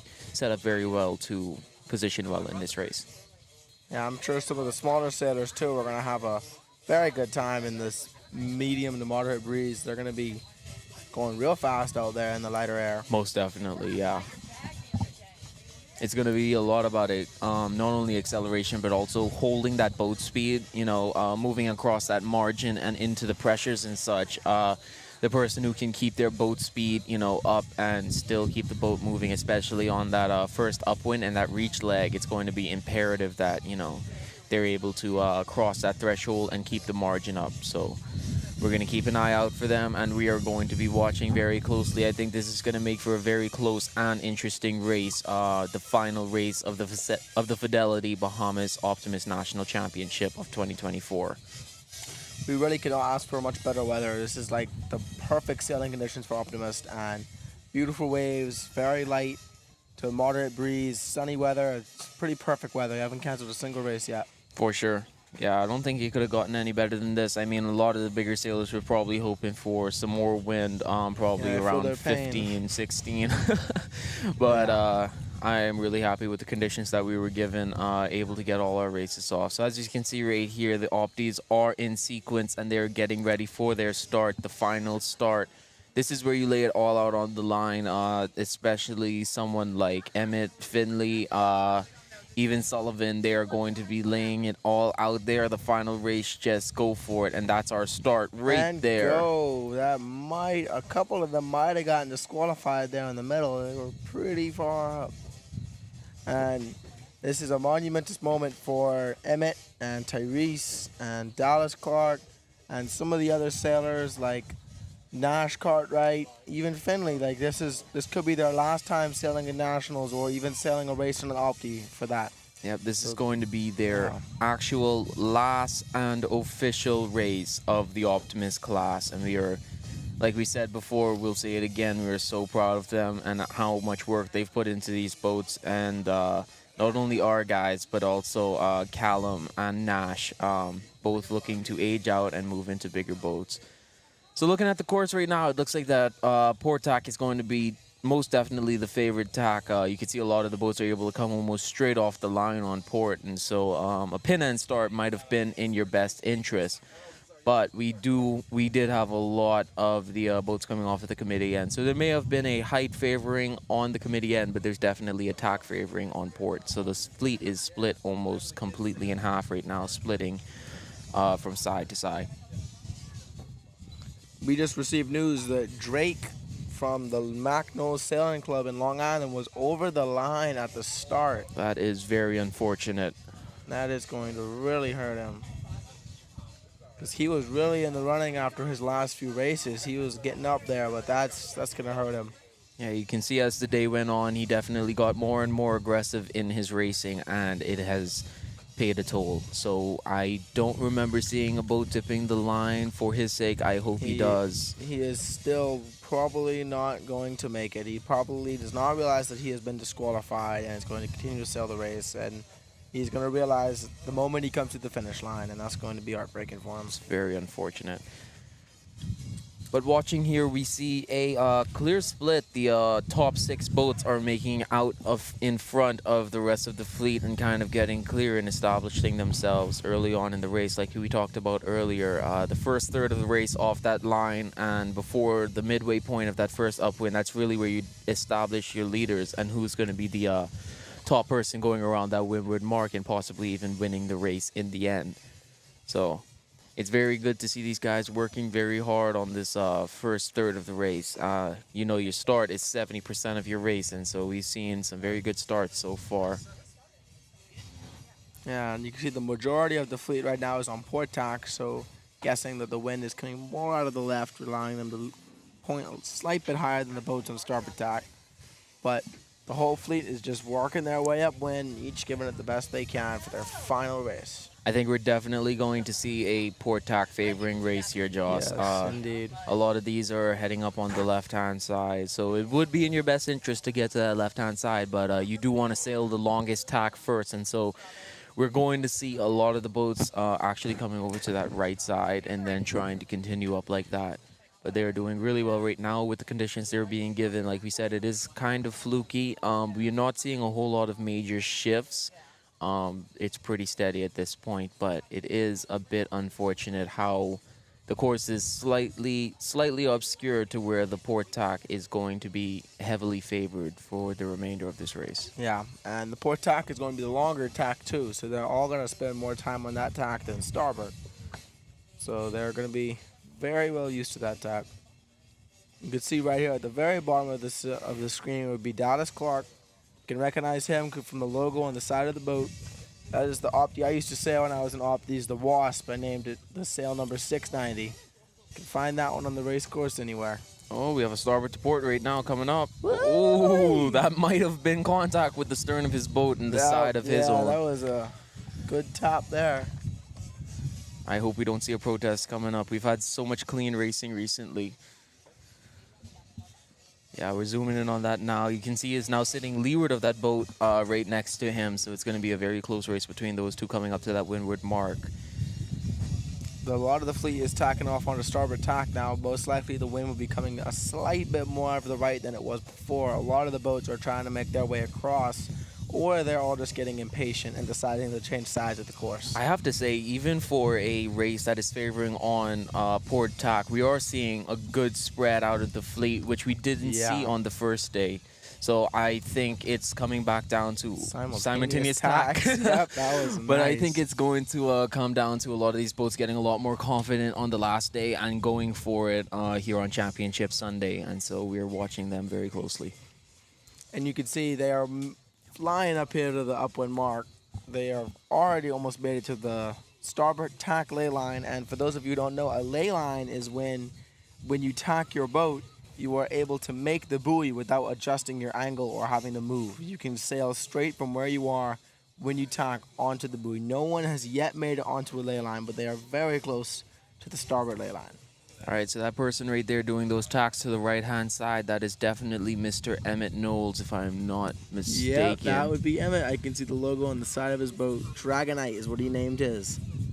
He is right now leading the race by a slight little bit, it looks like. This is very nice. So he's heading up to that starboard ley line, and he is trying to keep his lead. And right behind him, hot on his tail, is Finley McKinney-Lambert. Oh, boy. Trying to make sure that that lead does not get as far as Mr. Connor did on that first lap. Emmett's last race, he's going out with a boom. Oh boy, Emmett has some real good boat speed right now. As you can see, Finley has really dropped back. We're going to have a starboard to port situation between Finley and the USA boat coming up here. We're going to see how he handles it. Ooh, that is possibly a penalty. No, I believe Did he let him go? Yes, Finley most likely asked the sailor on starboard tack if he could go and cross the boat because it would be in their both interests to allow Finley to cross so they can both go to their sides. Like if the starboard boat was yelling starboard, then Finley would have tacked and could have given bad air. That is so interesting right there. Finley asked if he could go, but I wouldn't get why the USA boat would tack directly behind Finley after letting him go. That doesn't make a lot of sense. Yeah, if he went for that dip right there, I think it would have been better for him to have kept moving over to that left-hand side. Because as you can see right now, Emmett is not even making the ley line, and it's going to be interesting to see if Finley can. That tack slowed him down just enough for Finley to catch up. Emmett's going to have a very good tack here. There we go, and boom. All right, so right now your leader is Mr. Emmett Knowles, the he ESC is sliding favorite. down. Let's hope he can make that buoy without We are contact. going to see a double tack for sure. Oh, there it is right there we there. go. The boats are very close right now, though, I have to say. Emmett's going to send that next tack in right now, and so is Mr. Finley McKinney-Lambert heading up to that first windward mark. All right, and these are your leaders right now in the final race of the Fidelity Bahamas Opti National Championship of 2024. Mr. Emmett Knowles, as Finley McKinney cannot make the mark right now, he's going to double tack again. Oh, wow, that is very interesting. The waves are most likely increasing, or there is a slight bit of current pushing the boats down that they have not accounted for, which is causing them to slide. Wow, I did not see that coming there. Another I really double thought he tack was going to coming make up. that. Wow, we have a lot of double That- tacking going on right now. There is a lot of sliding. Dang. I think we might have a bit of current going down the harbor right now. As you can see, that Opti is sliding towards that mark. Dang, almost had buoy contact there. Emmett has a slightly comfortable lead, just enough to not get bad air from Finley on the downwind. The but boats he are has very to work even right now. very yeah. hard to keep that. Wow, and we have a It's a really lot large of port boats on train port, coming yeah. up. So as you can see, as we said, the port tack is most definitely favored, as these boats are all sharing the same idea of coming up on the left-hand side. And I would like to give a shout-out to Emmett leading the race on his final Opti race at the windward mark. We wish him the best as he continues racing. Now, a lot of these sailors, if they would have seen the top four coming out of the buoy, they would understand that they were pushing down on the mark, so they would want to send it a little further up before they tack. Right, they definitely want to give themselves a bit more lee room, a bit more cushion to kind of get those boats around more clear. Oh, that might have been contact. Don't know. Well, the jury is right there, so if they didn't call it, it most likely was not contact. All right, we're going to see another double tack, but this is going to be very close to the boat behind him. He is going to pinch out. Tyrese now he's stalling. tacked on the port. Tyrese is definitely going to tack back early. He's going to be starboard right of way, and he's going to duck. He's going to duck the boat and have to duck the next boat. Oh, Tyrese wow. is looking back and not seeing the buoy. And Oh, man. Oh man, this is getting good. It's a very successful buoy lift, avoiding contact with the buoy. Oh, All right, man. Mr. Anderson Liss is now finally making his way around the buoy. Did he tack just now? No, that was an acceleration. That was an acceleration at the windward mark. That is an interesting strategy If he did there. it one more time, it might have been illegal, but Lori was right there. So she probably will let him get off with one. If he does it again, she'll be flat. He will be flying. That's one of the things we were talking about earlier that you want to be Preston careful going about. around. Preston followed by Callum Pritchard coming around the upward mark right now. Nice and smooth rounding, no contact. And then Christian Wells is the next one coming up after them. So now we have our championship fleet, the final race heading off to that reach marker, moving much faster than they were earlier today. Boy, Tanaj, I don't know about you, but I think someone touched that buoy that we did not see because there was a lot of very, very close roundings there. There were a lot of very close roundings, I have to say. We did not see any penalty turns, and so if they did go around it, they are very confident or they are really worried right now.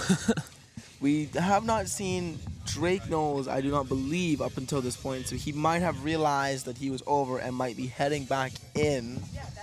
Or, into the cove. Yeah. Unfortunately, Drake was over the line. Now, we're not 100% sure if they were sailing under the black flag or the U flag, and so he might just be lower down in the fleet, so we will have that information for you later.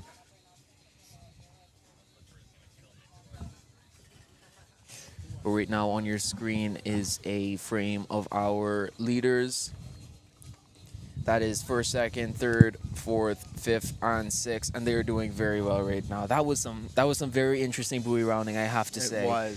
There was a lot of skillful maneuvers there to avoid touching that buoy and the anchor line. I mean, judging by how some of the boats were getting pushed down, I mean, we can assume that there were either pretty choppy waves at the upwind mark. Maybe it was just low speed and the diver boards just weren't interacting with the water. Yeah. Or a bit of current as the tide is dropping right now. And so it was very interesting to see a lot of the boats. Finley had to do 4 double tacks, 4 tacks in total.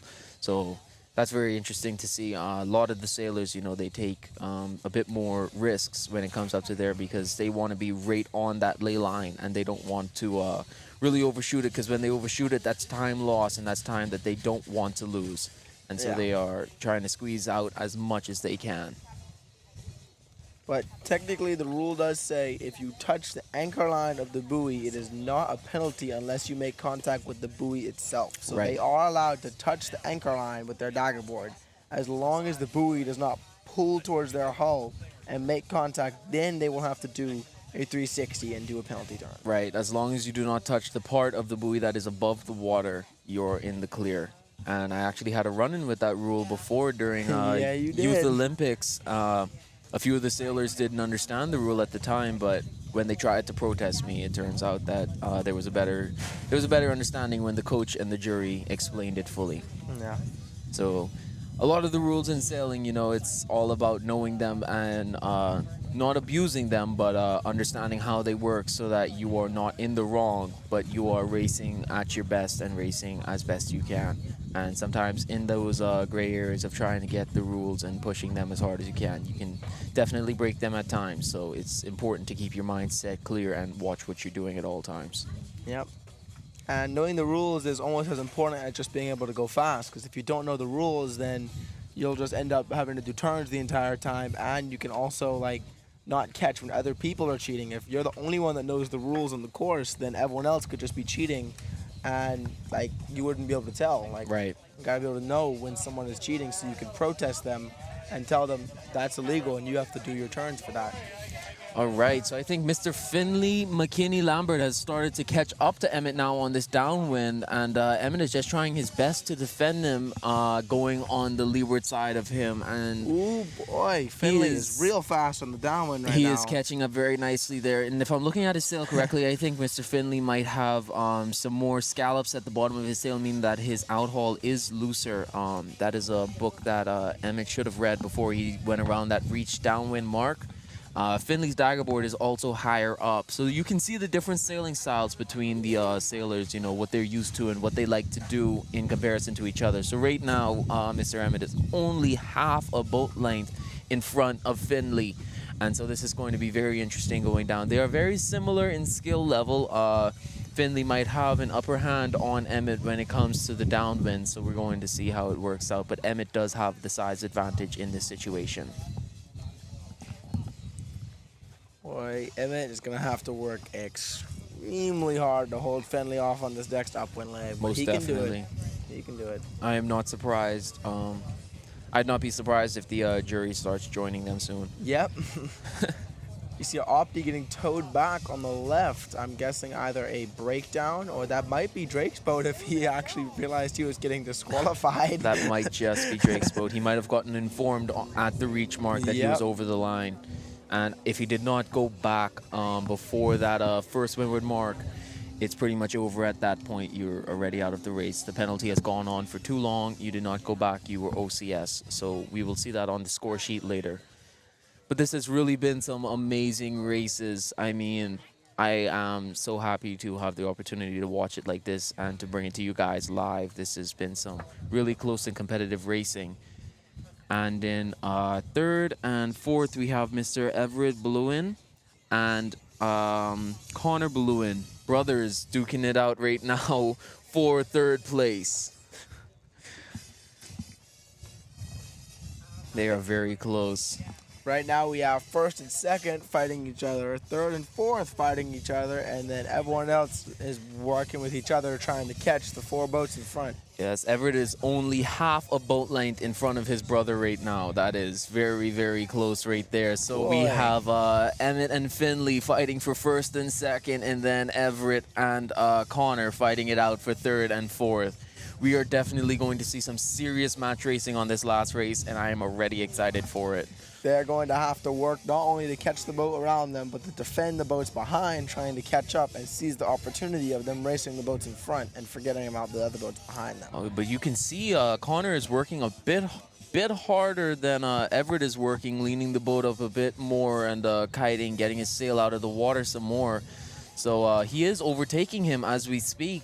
Connor is starting to take the lead from Everett there as they're coming down to this last mark. And I believe we're going to see a split tack from both of the match racers right now. Now, if you could see here, looking, the right gate seems to be higher up than the left gate on our screen. It does. So it does really look to be hope higher up. They realize that and they can take the favored gate. Yep, Emmett is jibing. Let's so Emmett see. has completed his jibe. And so is Finley. So they are going to, Finley is going to have to give room for Emmett to go around the downwind gate. And it looks like Everett and Colin, Everett and Connor are going to split the gates. So Emmett and Finley are around. I believe that would be who is going where right now. I believe I think Connor, yeah, Connor's coming over to our side. Connor is going to the left side, the left gate, which is that is going to be difficult. Look at Finley to his right. Finley is much further to windward of him. Right, but Emmett is definitely moving forward, and I don't know how Finley's going to interact with these downwind boats coming down. That is unfortunate because that gate seems to... Ooh! We have a penalty turn. Everett has touched the buoy. Everett has touched the downwind mark and is doing his penalty turn. That is definitely going to really hurt his match race against Connor coming up to that finish line right there. That hurts, man. It is a good sign of respect, though, that he did that penalty turn. Most definitely. There are no boats around him. There are no committee boats around him. Nobody called it. He said it himself. He said he touched the mark. He's going to do the turns even if somebody saw it or not.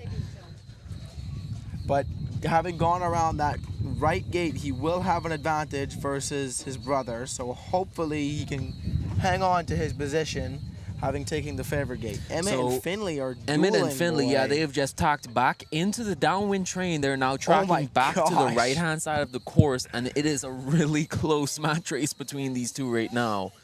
They are doing super, super well, super well.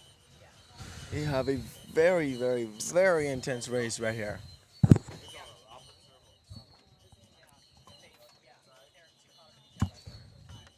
All the boats are on port tack right now, probably assuming that the port tack would have being lifted right now, English. So let's hope that when the wind falls back to the right, Everett, who has gone to the right, will most likely favor on the tack. I think so, yeah. I think we've seen, the wind has definitely oscillated back, and so our favorite tack is now switched on to starboard instead of port. And we're going to see who notices that. Wow, Emmett is taking the windward advantage over Findlay right now. This is an amazing match race. Wow, Wow, that is Emmett a tacked gutsy off. move. Ooh, we're seeing a very bold move from Emmett right now, tacking And Finley off. is following him. He is very lucky that has happened. Now Emmett is going to have an advantage. When the wind shifts more from the left, Emmett is going to gain because he will be the windward boat on the next tack. So Emmett pretty much just told Finley, I know better than you. I'm going off on my tack, and I'm gonna send it. And he's tacking back. Oof, that might not be. Oh, Finley's tacking too. Wow, this is really interesting. They are fighting for the leeward position. Now I have to say they're definitely not doing textbook maneuvers right now because this is very, very interesting. This is very bold from both of the sailors right now. These are not textbook maneuvers to allow him to follow you like that or to give him such a leeward right of way. This is really interesting how this is going to pan out. But Emmett is quite lucky on that last one that Finley tacked to follow. But I think they must have caught a header together and they realized that they are at the disadvantage. And that's why they did that. Now it is just a drag race to see who can have the most boat speed. So when the wind comes back and they tack, we will see who has the advantage. I think Emmett will be a very happy man if he can win this final race, his final Opti that race. That would be something, dude. He will be a very, awesome. very happy man. As long as he can fend off and defend against Finley. Not only would he win the last race in his Opti career, but he would be the first Exuma Sailing Club sailor to win a race in an Opti regatta. We have never done that as a club. We have always been up there in the top 5, in the top 10. We've never won a race in the Optimist National Championship. So maybe Emmett can do it. He can be the first. Finley looks like he is pulling up and has more speed, but Emmett is still to windward. So when Finley tacks, Emmett will have to keep clear because Finley will be on starboard tack. Now, what I would personally do if I was Emmett in this situation, when Finley inevitably tacks onto the second tack, I think I would actually let him go by, whether that be crossing his bow or even ducking his stern, because he will be on starboard tack when he comes back. And then heading over to the right-hand side and just trying to gain right of way before we get too close to the finish line, just in case the situation is that close, so that, you know, you would have that right of way advantage as well as the right-hand side of the course, which is showing to be the favorite side as of right now. Boy, I know they are locked in right now and sailing their hearts out. They are really focusing. You can see both boats, you know, nobody's really looking around. Nobody is even checking what's going on. They're just focused on their boat speed, trying to go as quickly as they can. We have Connor to windward of Everett down here on the right. Yeah, they're following right behind Emmett and Finley. The exact same position, just a few boat lengths back of them. Now, I have to give it to Connor. Even after doing a penalty turn, he is still quite close, and he is still in the running for finishing did third. The penalty turn. Everett, my apologies. Connor went to the left, boy. Ooh, the wind has shifted to the right. Wow. Oh, Finley is way to windward now. Finley is very windward, but Emmett is getting headed right now, so he's going to tack. But Finley is getting lifted.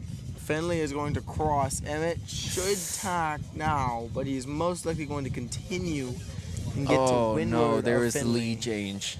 Finley has just taken the lead from Emmett in that tack. So that means when Emmett came out of that tack just now, it was possible that he was pointing too low, and so he got false readings from his telltales. And so he decided that it was headering when it wasn't. Sorry. Emmett has tacked behind Finley, but is just out of his bad air. But he is just clear enough to windward to where when Finley has bad air coming off his sail, he will not be giving that bad air to Emmett. Right now, Emmett is just hoping that Finley makes a mistake, whether it be a slow tack, a bad tack, a tactical decision, something. He's just hoping for any type of mishap that he can capitalize on.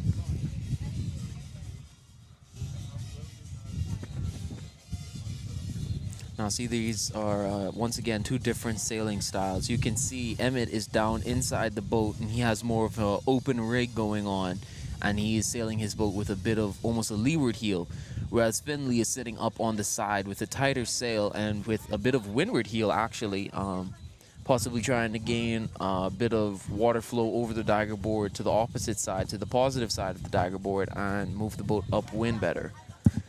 It's a very advanced technique that Finley is using there, and it is very effective when it's done correctly.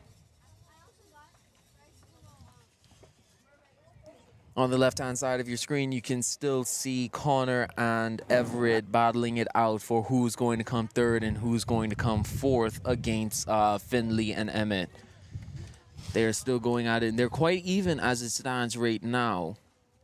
And Emmett is working to windward, boy. Emmett is really moving to windward as of right now, and so I think that Finley's maneuver is being done incorrectly. Emmett and so it's is actually flying to windward. He caught a nice lift there. Emmett will have starboard. Wow.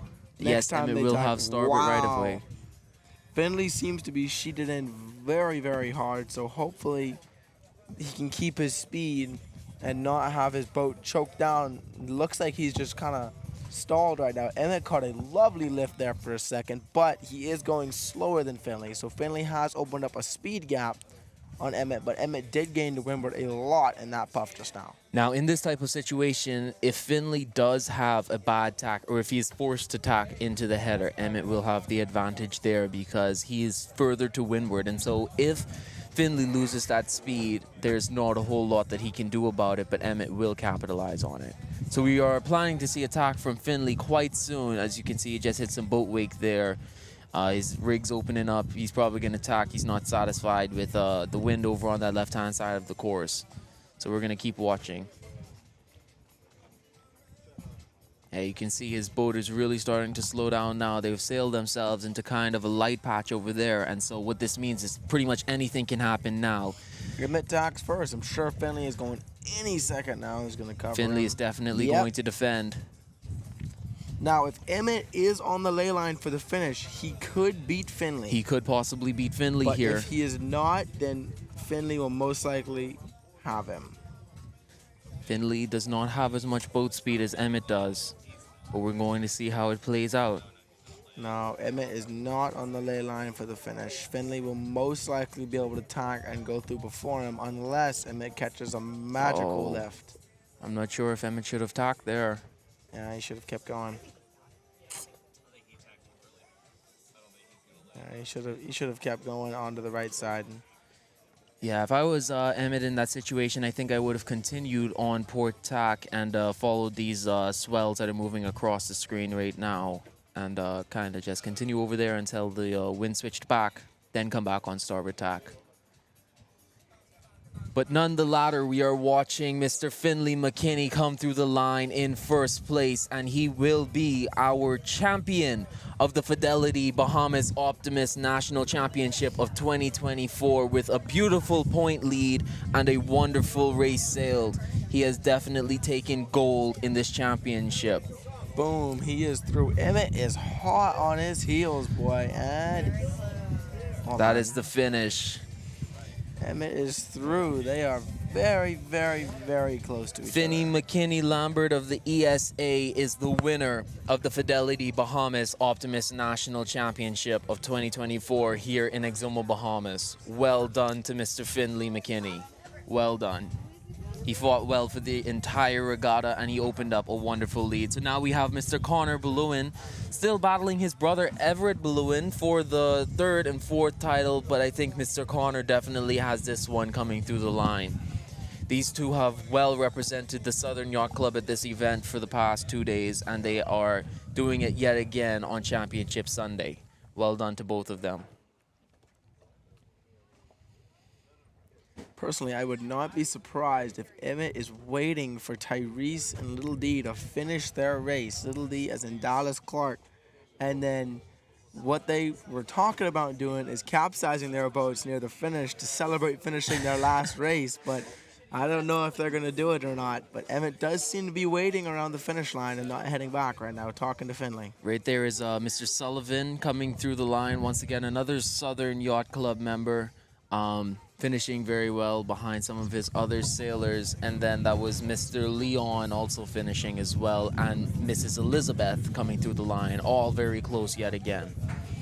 We talked about that earlier, how close the racing was, and we've seen some really exciting match racing, some really good tactics and strategy shown throughout this entire regatta. And so we're super proud of all the sailors and their placements. They've done really well. Emmett has landed himself a second place finish in his last race in the Optimist, and I think he is going to be happy with that. He's going to be a little upset that he didn't get to keep that first place. Finley wanted to have as little points as possible. Finley should have let him have it. Just be nice. Just like capsize or something. Have a little mistake or something, I guess. In Finley's defense, Emmett is quite ruthless on the race course, so I don't blame him. All right, so right here is coming up is Tyrese McKenzie of the ESC, finishing right behind some of his fellow sailors there. These guys, like I said, they have sailed really well, super well. So well done to all of them. Mr. Finley McKinney has definitely been the man of the hour, though he's stolen so many positions. We have physically lost count of them. He's been the one to run down people on the last.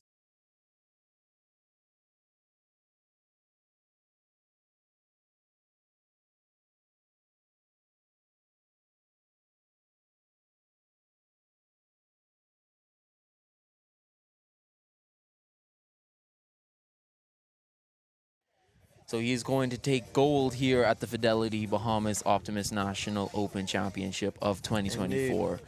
And he did that in style for sure. And in the green fleet, of course, we have Mr. Fletcher, who clean swept the entire green fleet every race from yesterday until this afternoon, all 7 races. And with the throwout, he will only have 6 points in total. One of the highest finishes that we've seen in the green fleet class in a while. And so we really give them some kudos and we congratulate them on their finishes. Well done to them. Indeed.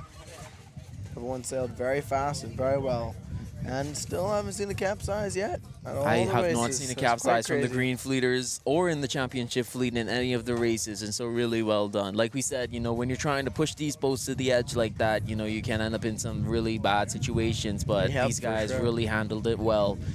They didn't have any major problems. We didn't see any major breakdowns and such, and so far we've had nobody go into the protest room or had a situation along those lines, and so we're really lucky. And like we said, no cancellations or postponement from our races, and so once again we're really lucky in that area. Yep, they all sailed very well, and I'm sure are very excited to come back and enjoy the award ceremony and get cleaned up and put their boats away. Absolutely. We can't wait to see next year, though. The entire leaderboards will be changing. All of the sailors will be swapping out. I think our entire top 3 to almost top 5 will be completely new sailors by next year. Like I said, our racing team for the Bahamas Opties are going through a major turnaround right now, and so we're going to see who all is going to be the next generation and who's going to become the best ones. So once again, I can't express how proud we are of some of these sailors out here. They're really pushing these boats to the edge. They're pushing them to the limit, and they're pushing themselves to the limit as well. And they're really giving it their all and giving it their best. Yeah. And all the Green Fleet sailors that were out there today and the previous days are most likely going to be in Championship Fleet racing for the title, just like they are now in the Green Fleet, but it will be for the Championship Fleet. They all did an amazing job in this regatta, and they will be able to do it again in Championship Fleet. Mr. Fletcher, most definitely. I can't wait to see how he stacks up in the Championship Fleet with a bit more practice and a bit more training. He did really well in the Green Fleet against some of those younger guys. Yeah, indeed. They all sailed very, very well, and we'll be ready for it next year. Once again, we have to tip our hats to the Red Fleet, who are going to be aging out this year.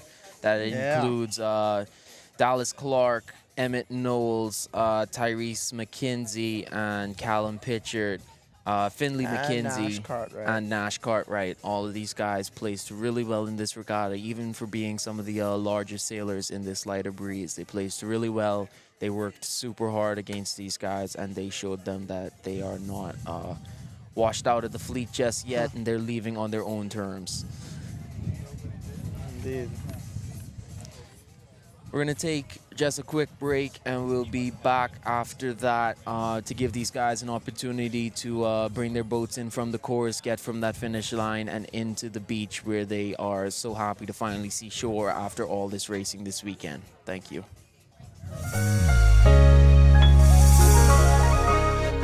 Fidelity, we're good for you. We believe in relationship banking. We take pride in getting to know our clients. You have access to knowledgeable, approachable ambassadors and financial coaches so that we can recommend the best product for you. At Fidelity, we care about you. From your financial health to your physical health, we can relate to you because we're just like you. Come and start your relationship banking experience with us today. Visit us online at fidelitygroup.com. Visit any of our branches in Nassau or Grand Bahama, or phone 356-7764 in Nassau or 352-6676 for Freeport. Fidelity, we're good for you.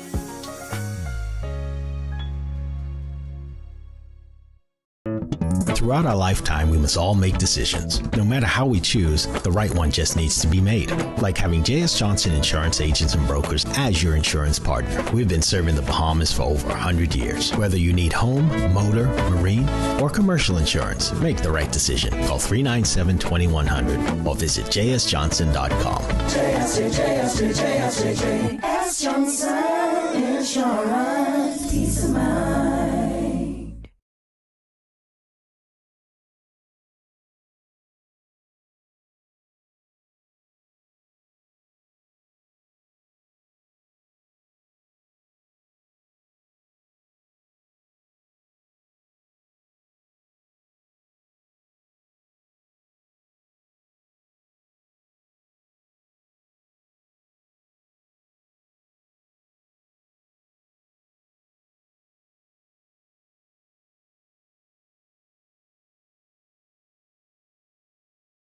Here at Fidelity Bahamas Optimist Championships 2024 in Exuma, Bahamas, and I am here with some of the top finishers of today and the top placers over the whole regatta. So first we're here with the winner of the first race. What was your thoughts and your tactics during the race? When did you decide what side of the course you want to go on? I really just kind of played the middle mainly, and on the first upwind and the second upwind, I really was just trying to play the middle, and because it's really oscillating out there, so I was just trying to play all the shifts. So more of a conservative style than anything else. All right. And your downwind tactics, what do you think about that? I was just watching out, make sure no one was covering me, because there's a lot of boats behind me, so gotta watch out for that. For sure. And Finley, the crowd favorite, how do you feel about today? What are your thoughts on the conditions? So this is the first time that I remember sailing in Exuma with such light wind and unpredictable wind. So I really focused on like sailing the shifts and making sure I have enough pressure to sail fast, and also making sure I have a good start. For sure, for sure. What are your thoughts on the fleet? Do they feel good and competitive and evenly matched? I think the fleet is quite even, although there is quite a big gap between the first and the second half.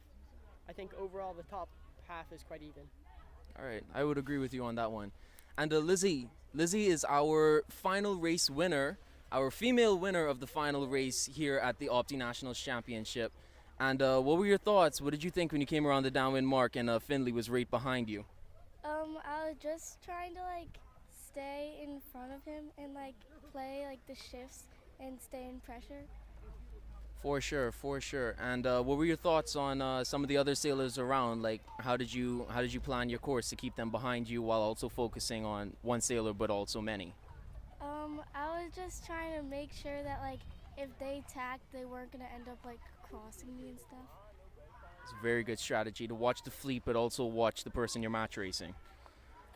How are you? Good. You've placed very well. You've been very consistent. What are your thoughts on the conditions and the fleet so far?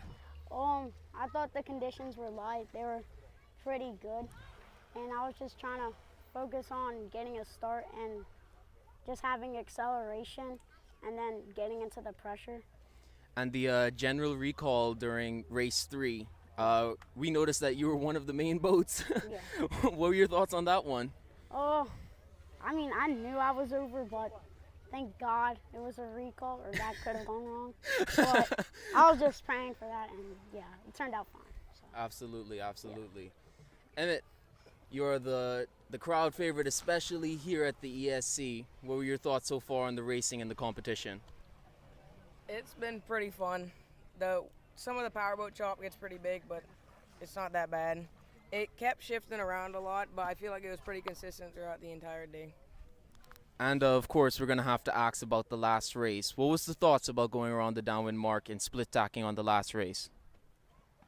I knew once I had gone around that left mark that I had probably messed up because everybody else kept going around the next mark. So I had a feeling that they were all going to pass me.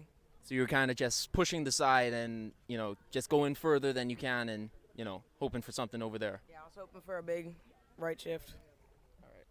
Well, our sailors here have been very consistent. They've been finishing really well. The conditions have been quite favorable. We haven't had any terrible conditions, nothing unsaleable, and no race postponements or cancellations. So that means we're going to have a nice full regatta. So I wish you guys the best of luck, and day 2 will hopefully be even better. It's always exciting to witness kids sailing Bahamas Optimist. I believe this is the second time here in Exuma, put on by the Exuma Sailing Club as host. And this is an exciting occasion for the entire island of Exuma, but also for the children and for the sport of sailing. Exuma being the sailing capital of the Bahamas, it's truly refreshing when we see young people from Abaco and Eleuthera and the USA come to Nassau, come to Exuma to really hone their skills and to compete at this level. I think the future of sailing is bright when we see the number of young people who are participating in this regatta here today. Sailing as a national sport is getting a significant boost, a shot in the arm, if you will, but by the skills learned here that will continue on and advance to sloop sailing, and of course we've been to the Olympics before, so all things are possible. I believe if we could have won Olympic medals back in the day before there was the Exuma Sailing Club and before regattas became so prolific in the Bahamas, I know that we will do it again. This excites me about the national sport. It excites me as an Exumian, and I hope that as we continue to move forward, we move from strength to strength. So I am congratulating the Ministry of Family Island Affairs with responsibility for regattas. They do a spectacular job all across the country, and now we are doing it with the Bahamas Optimist. And this is a great day for Exuma, a great day for sailing, and a great day for the children of our country. Good morning. Welcome to day 2 of the Fidelity Bahamas Optimist National Championship. I am here with Joshua Higgins, one of the coaches of the Harbor Island Sailing Club. How are you feeling, Joshua? How's the team doing so far in the competition? Yeah, good morning, everyone. Hope all is well with you and your families. And yeah, I'm feeling pretty good myself as a coach. I'm really happy with the kids and their performances. I just told the kids, just come here and enjoy yourself and, get the races finished and done. And they've been doing that so far, and we hope to just get better and better day by day. You have guys both in the championship and in the Green Fleet, right? Yes, correct. All right. So for a competition this size, do you hope to bring an even larger team and hopefully encourage some of the guys from Harbor Island to join the sailing club and get up to this level? Well, yeah, no, definitely. That's the goal, to keep inspiring the younger generations to come. And yeah, just keeping the ball rolling and just making progress. All right, so we're hoping to see you guys at more competitions to practice and to keep getting better with the racing team, right? Yes, for sure. We'll definitely be seeing more Harbor Island Sailing Club. That's wonderful. I'm hoping that we can be able to host you here in Exuma many more times. Thank you. Good morning. Welcome to day 2 of the Fidelity Bahamas Optimist National Championship. I am here with Joshua Higgins, one of the coaches of the Harbor Island Sailing Club. How are you feeling, Joshua? How's the team doing so far in the competition? Yeah, good morning, everyone. Hope all is well with you and your families. All right, so we are here with our top finisher in the Green Fleet and the top female from the Green Fleet. Both were racing yesterday and today, raced very well. And Mr. Fletcher, you want to give us some ideas of what it was like out there in the Green Fleet course, especially yesterday? Well, yesterday wasn't as windy, and I like medium wind, but more on the windy side. So yesterday was not the best. Understandable. How do you feel about the competition? I feel good about it. There was this only one kid that almost got in front of me, but like on the upwind leg, I got him on the bottom. Really good. We saw that coming around the downwind mark. Yeah. You defended really, really well around that downwind mark. But he went like Yeah, he kept Yeah. splitting off from you. he didn't like put a sail up and. They need to take your sprint pole off and let you sail the rest of the races like that. So how do you feel about championship fleet next year? Hopefully we're gonna see you up there. What are your thoughts on that so far? I'm excited for it. Nervous? Scared. Yeah. Scared? Nervous. Yeah. Like, hope like with last time that happened, like the entire fleet went past me. Yeah. It's very, very understandable. And how was your experience in the racing? It was good. What was your top finish during the weekend? The top finish was mostly when I got second place in this today and yesterday. Any favorite memories from the racing so far? When we were going downwind, I passed 3 boats.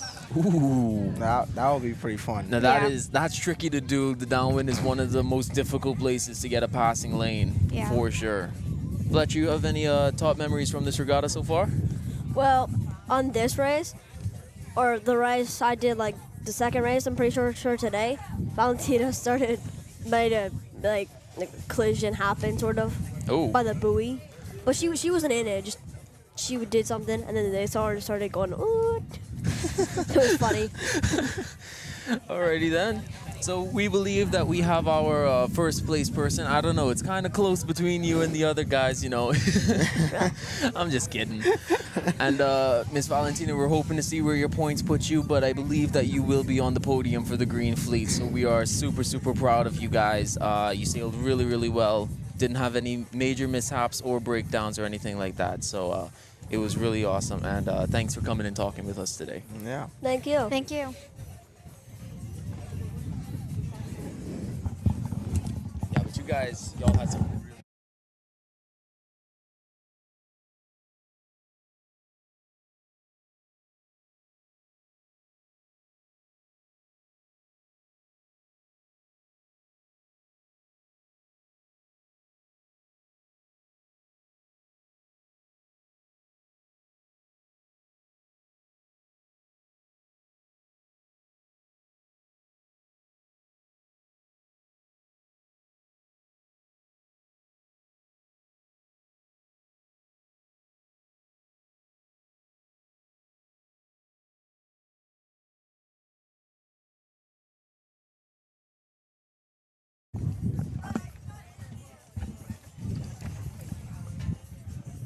Okay. This brings us to the conclusion of the Fidelity Bahamas Optimist National Championship of 2024. Tonight we are going to be going over to the hotel to crown our winners of each individual fleet, the red, white, and blue in the championship fleet, and the overall winner, as well as the Green Fleet winners, first, second, and third. They've done really well so far. And they've raced really, really well. Everybody was super competitive. The racing was really even, and they did really well. Joss, what are your thoughts on the regatta? Yeah, it was an awesome regatta. Very, very competitive. Wonderful weather. There were lots of really good duels for first, second, Oh my third, goodness, fourth, the all the way to the duels. bottom. There were duels in every category of racing. They were match racing everywhere. It was so beautiful to see. Whether they're dueling for first place or whether they're dueling for last, it's just as interesting either way. They all did a very, very good job. I mean, the skill level that we saw this year was outstanding. I mean, It was. We don't have a huge fleet, but it was really beautiful to see the skill level. It was a huge step up in both the green and the championship classes. Thank you again to the Southern Yacht Club for coming down to the Bahamas, and sailing with us. It was a real pleasure to have you here. We're so honored to have you here, and we hope that many other of the American teams and communities come down and they share this regatta with us. It is open to everyone. It is called the Bahamas Optimist National Championship, but we open it up to anyone who is willing to join. We open it to anyone that is willing to host it, and any of the family islands, of course, that are wanting to sail in it. Next year, we hope for even more sailors to come and be ready to take part in this one. Like we said, we're getting ready to open up our doors to the new generation of sailors and to the new generation of racers that are going to be coming up soon and getting ready for all that is going on in the new class. Yeah, it was a wonderful time out there on the water. I cannot wait for next year. All of the Green Fleeters are really going to go out there and show them how it's done. You can see as we're looking out here at the cove, a lot of the kids are coming in. Some are on the edge, excited and jumping up and down. Not literally, but and then some of them are inside their boats, tired and ready to come back in and put their boat away. But they're all excited and ready to do better next time around, and just improve each regatta. And every mistake, they just learn from it and take it and run with it. I know we'll have lots of kids aging out, like we've mentioned, and they are going to be super excited to come back and try again in another class of boat and move up and just continue sailing. So in just a moment, we're going to have an interviewer coming on right after this 1 minute break.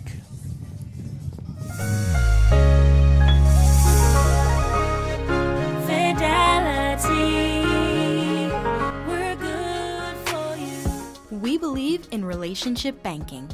We take pride in getting to know our clients.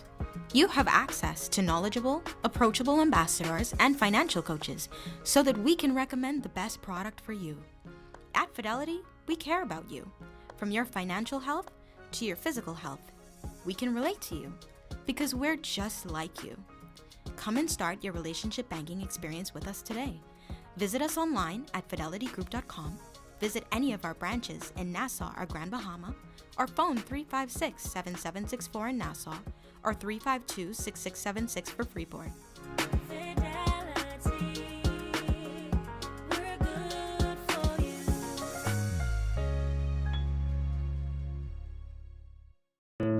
Throughout our lifetime, we must all make decisions. No matter how we choose, the right one just needs to be made. Like having J.S. Johnson Insurance Agents and Brokers as your insurance partner. We've been serving the Bahamas for over 100 years. Whether you need home, motor, marine, or commercial insurance, make the right decision. Call 397-2100 or visit jsjohnson.com. J.S. Johnson Insurance, peace of mind.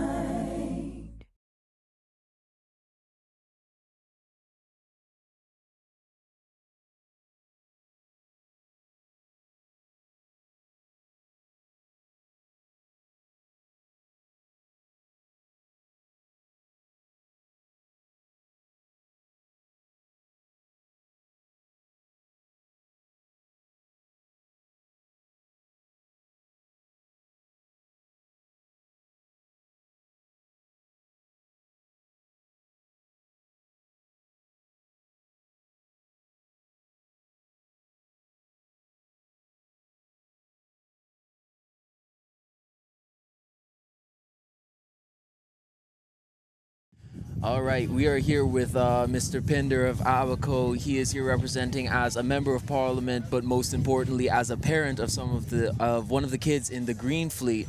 How do you feel about the regatta so far? Oh, I think it's a great regatta. The kids are having a lot of fun.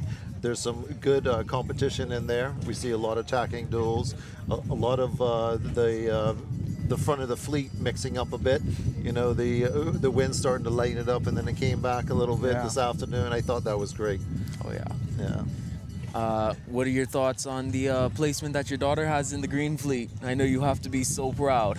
Yes, I'm definitely proud. I mean, I'm here as a parent, but as a member of Parliament of Central South Abaco, we have 4 kids here, a couple in the championship fleet, a couple in the Green Fleet, and we're trying to promote more of a youth sailing program in Abaco as well as the rest of the Bahamas. You know, sailing is a national sport now.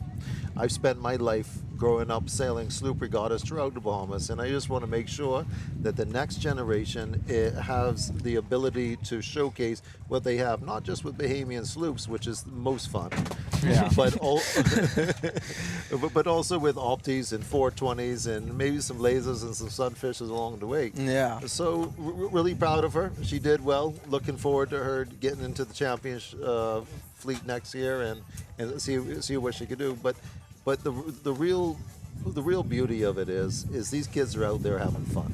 Absolutely. You know, when I see they're having their little for last place sometimes, and they're just working as hard as they can, fighting for last and second to last, and they have so much fun doing that. Yeah, most definitely. If you think you're already going to lose, you might as well go down swinging. Exactly. But it's also another excuse to come down to Georgetown, Exuma. You know, this one of the special spots in the Bahamas. Always love coming down here. I started sailing down here as a young pup as well on Albacore Rage, or furthermore on Lonesome Dove and whatnot. But it's really nice to see these kids out here. They got such energy, man. They've been out here first thing in the morning. They're there putting the boats away already. It's from start to stop and everything in between. They're really putting their energy into it, and I'm hoping that more youth across the Bahamas and Albacore, but across the Bahamas, really gets involved in this, because sailing, you could go a long way. We have Sail GP, the America's Cup was just going on. You know, you can go to the heights of the world, and we have some really good sailors that come out of the Bahamas too. Oh yeah. Yeah, we do. We have really good sailors, like Sir Derwood Knowles, who won the gold medal in the Olympics. Like, we have lots of very good sailors from the Bahamas. Oh yeah. There's definitely a passion burning for the sport for the kids who have already gotten into it, and they are setting a trailblaze for some of the beginners and stuff like that. I mean, we'll have one year where we have some kids from one of the schools come down, and the next year all of their friends want to join. So it's wonderful to see how that is so infectious and it's spreading throughout like that. But do you have any favorite class of boat, or a favorite boat that you're partial to? I mean, I'm a little biased towards Albacore, you know. I mean, I do like that sloop sailing, but you know, as you grow up and you get a little older in the years, you do like them J boats as well. You know, you like a little more of a competitive regatta with the spinnaker class and being able to get up on plane, you know, that's a whole other really level. get moving. But all of that starts right here, you know, and with the Opti class, you know, it really teaches you wind dynamics with the sail and whatnot, and then you can move up to another class with the 420s or lasers and really feel the boat dynamics, so you can understand how it all works, you know? Yeah. I mean, that's definitely one of the most beautiful things about sailing, and I think you can agree with me on this one. Once you learn the basics of it in some of the smaller boats, it's just a matter of perfecting that skill, and then you're pretty much able to sail just about any boat. And there's not many sports that allow you to do that.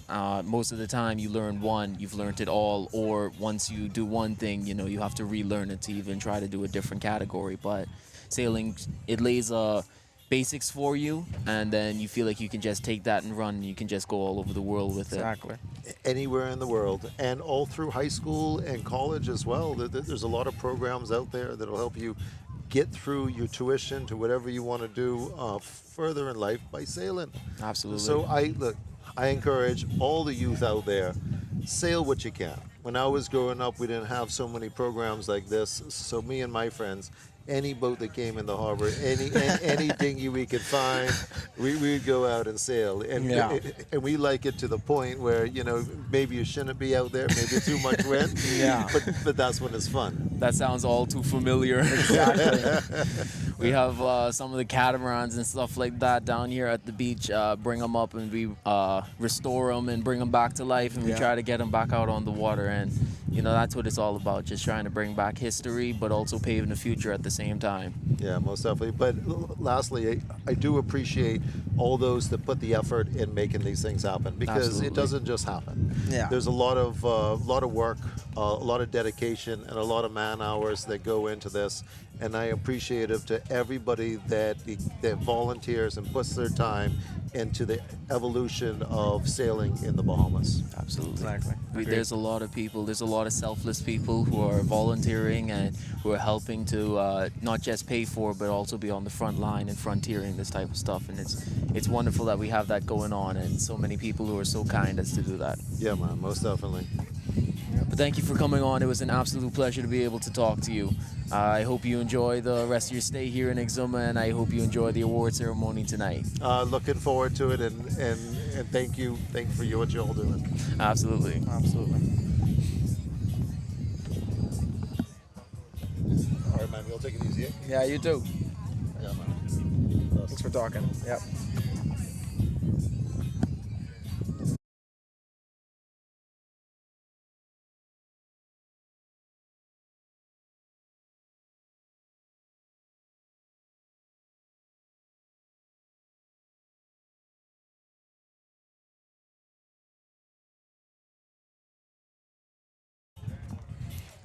So, ladies and gentlemen, once again, that is bringing us to the close of the Fidelity Bahamas Optimist National Championship of 2024. And the Exuma Sailing Club is once again so honored and so thankful to be hosting it this year. This is our second time hosting this event, and it has went off with a bang.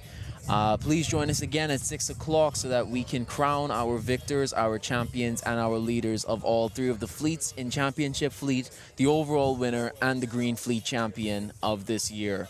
Thank you so much for tuning in, and we will see you next time.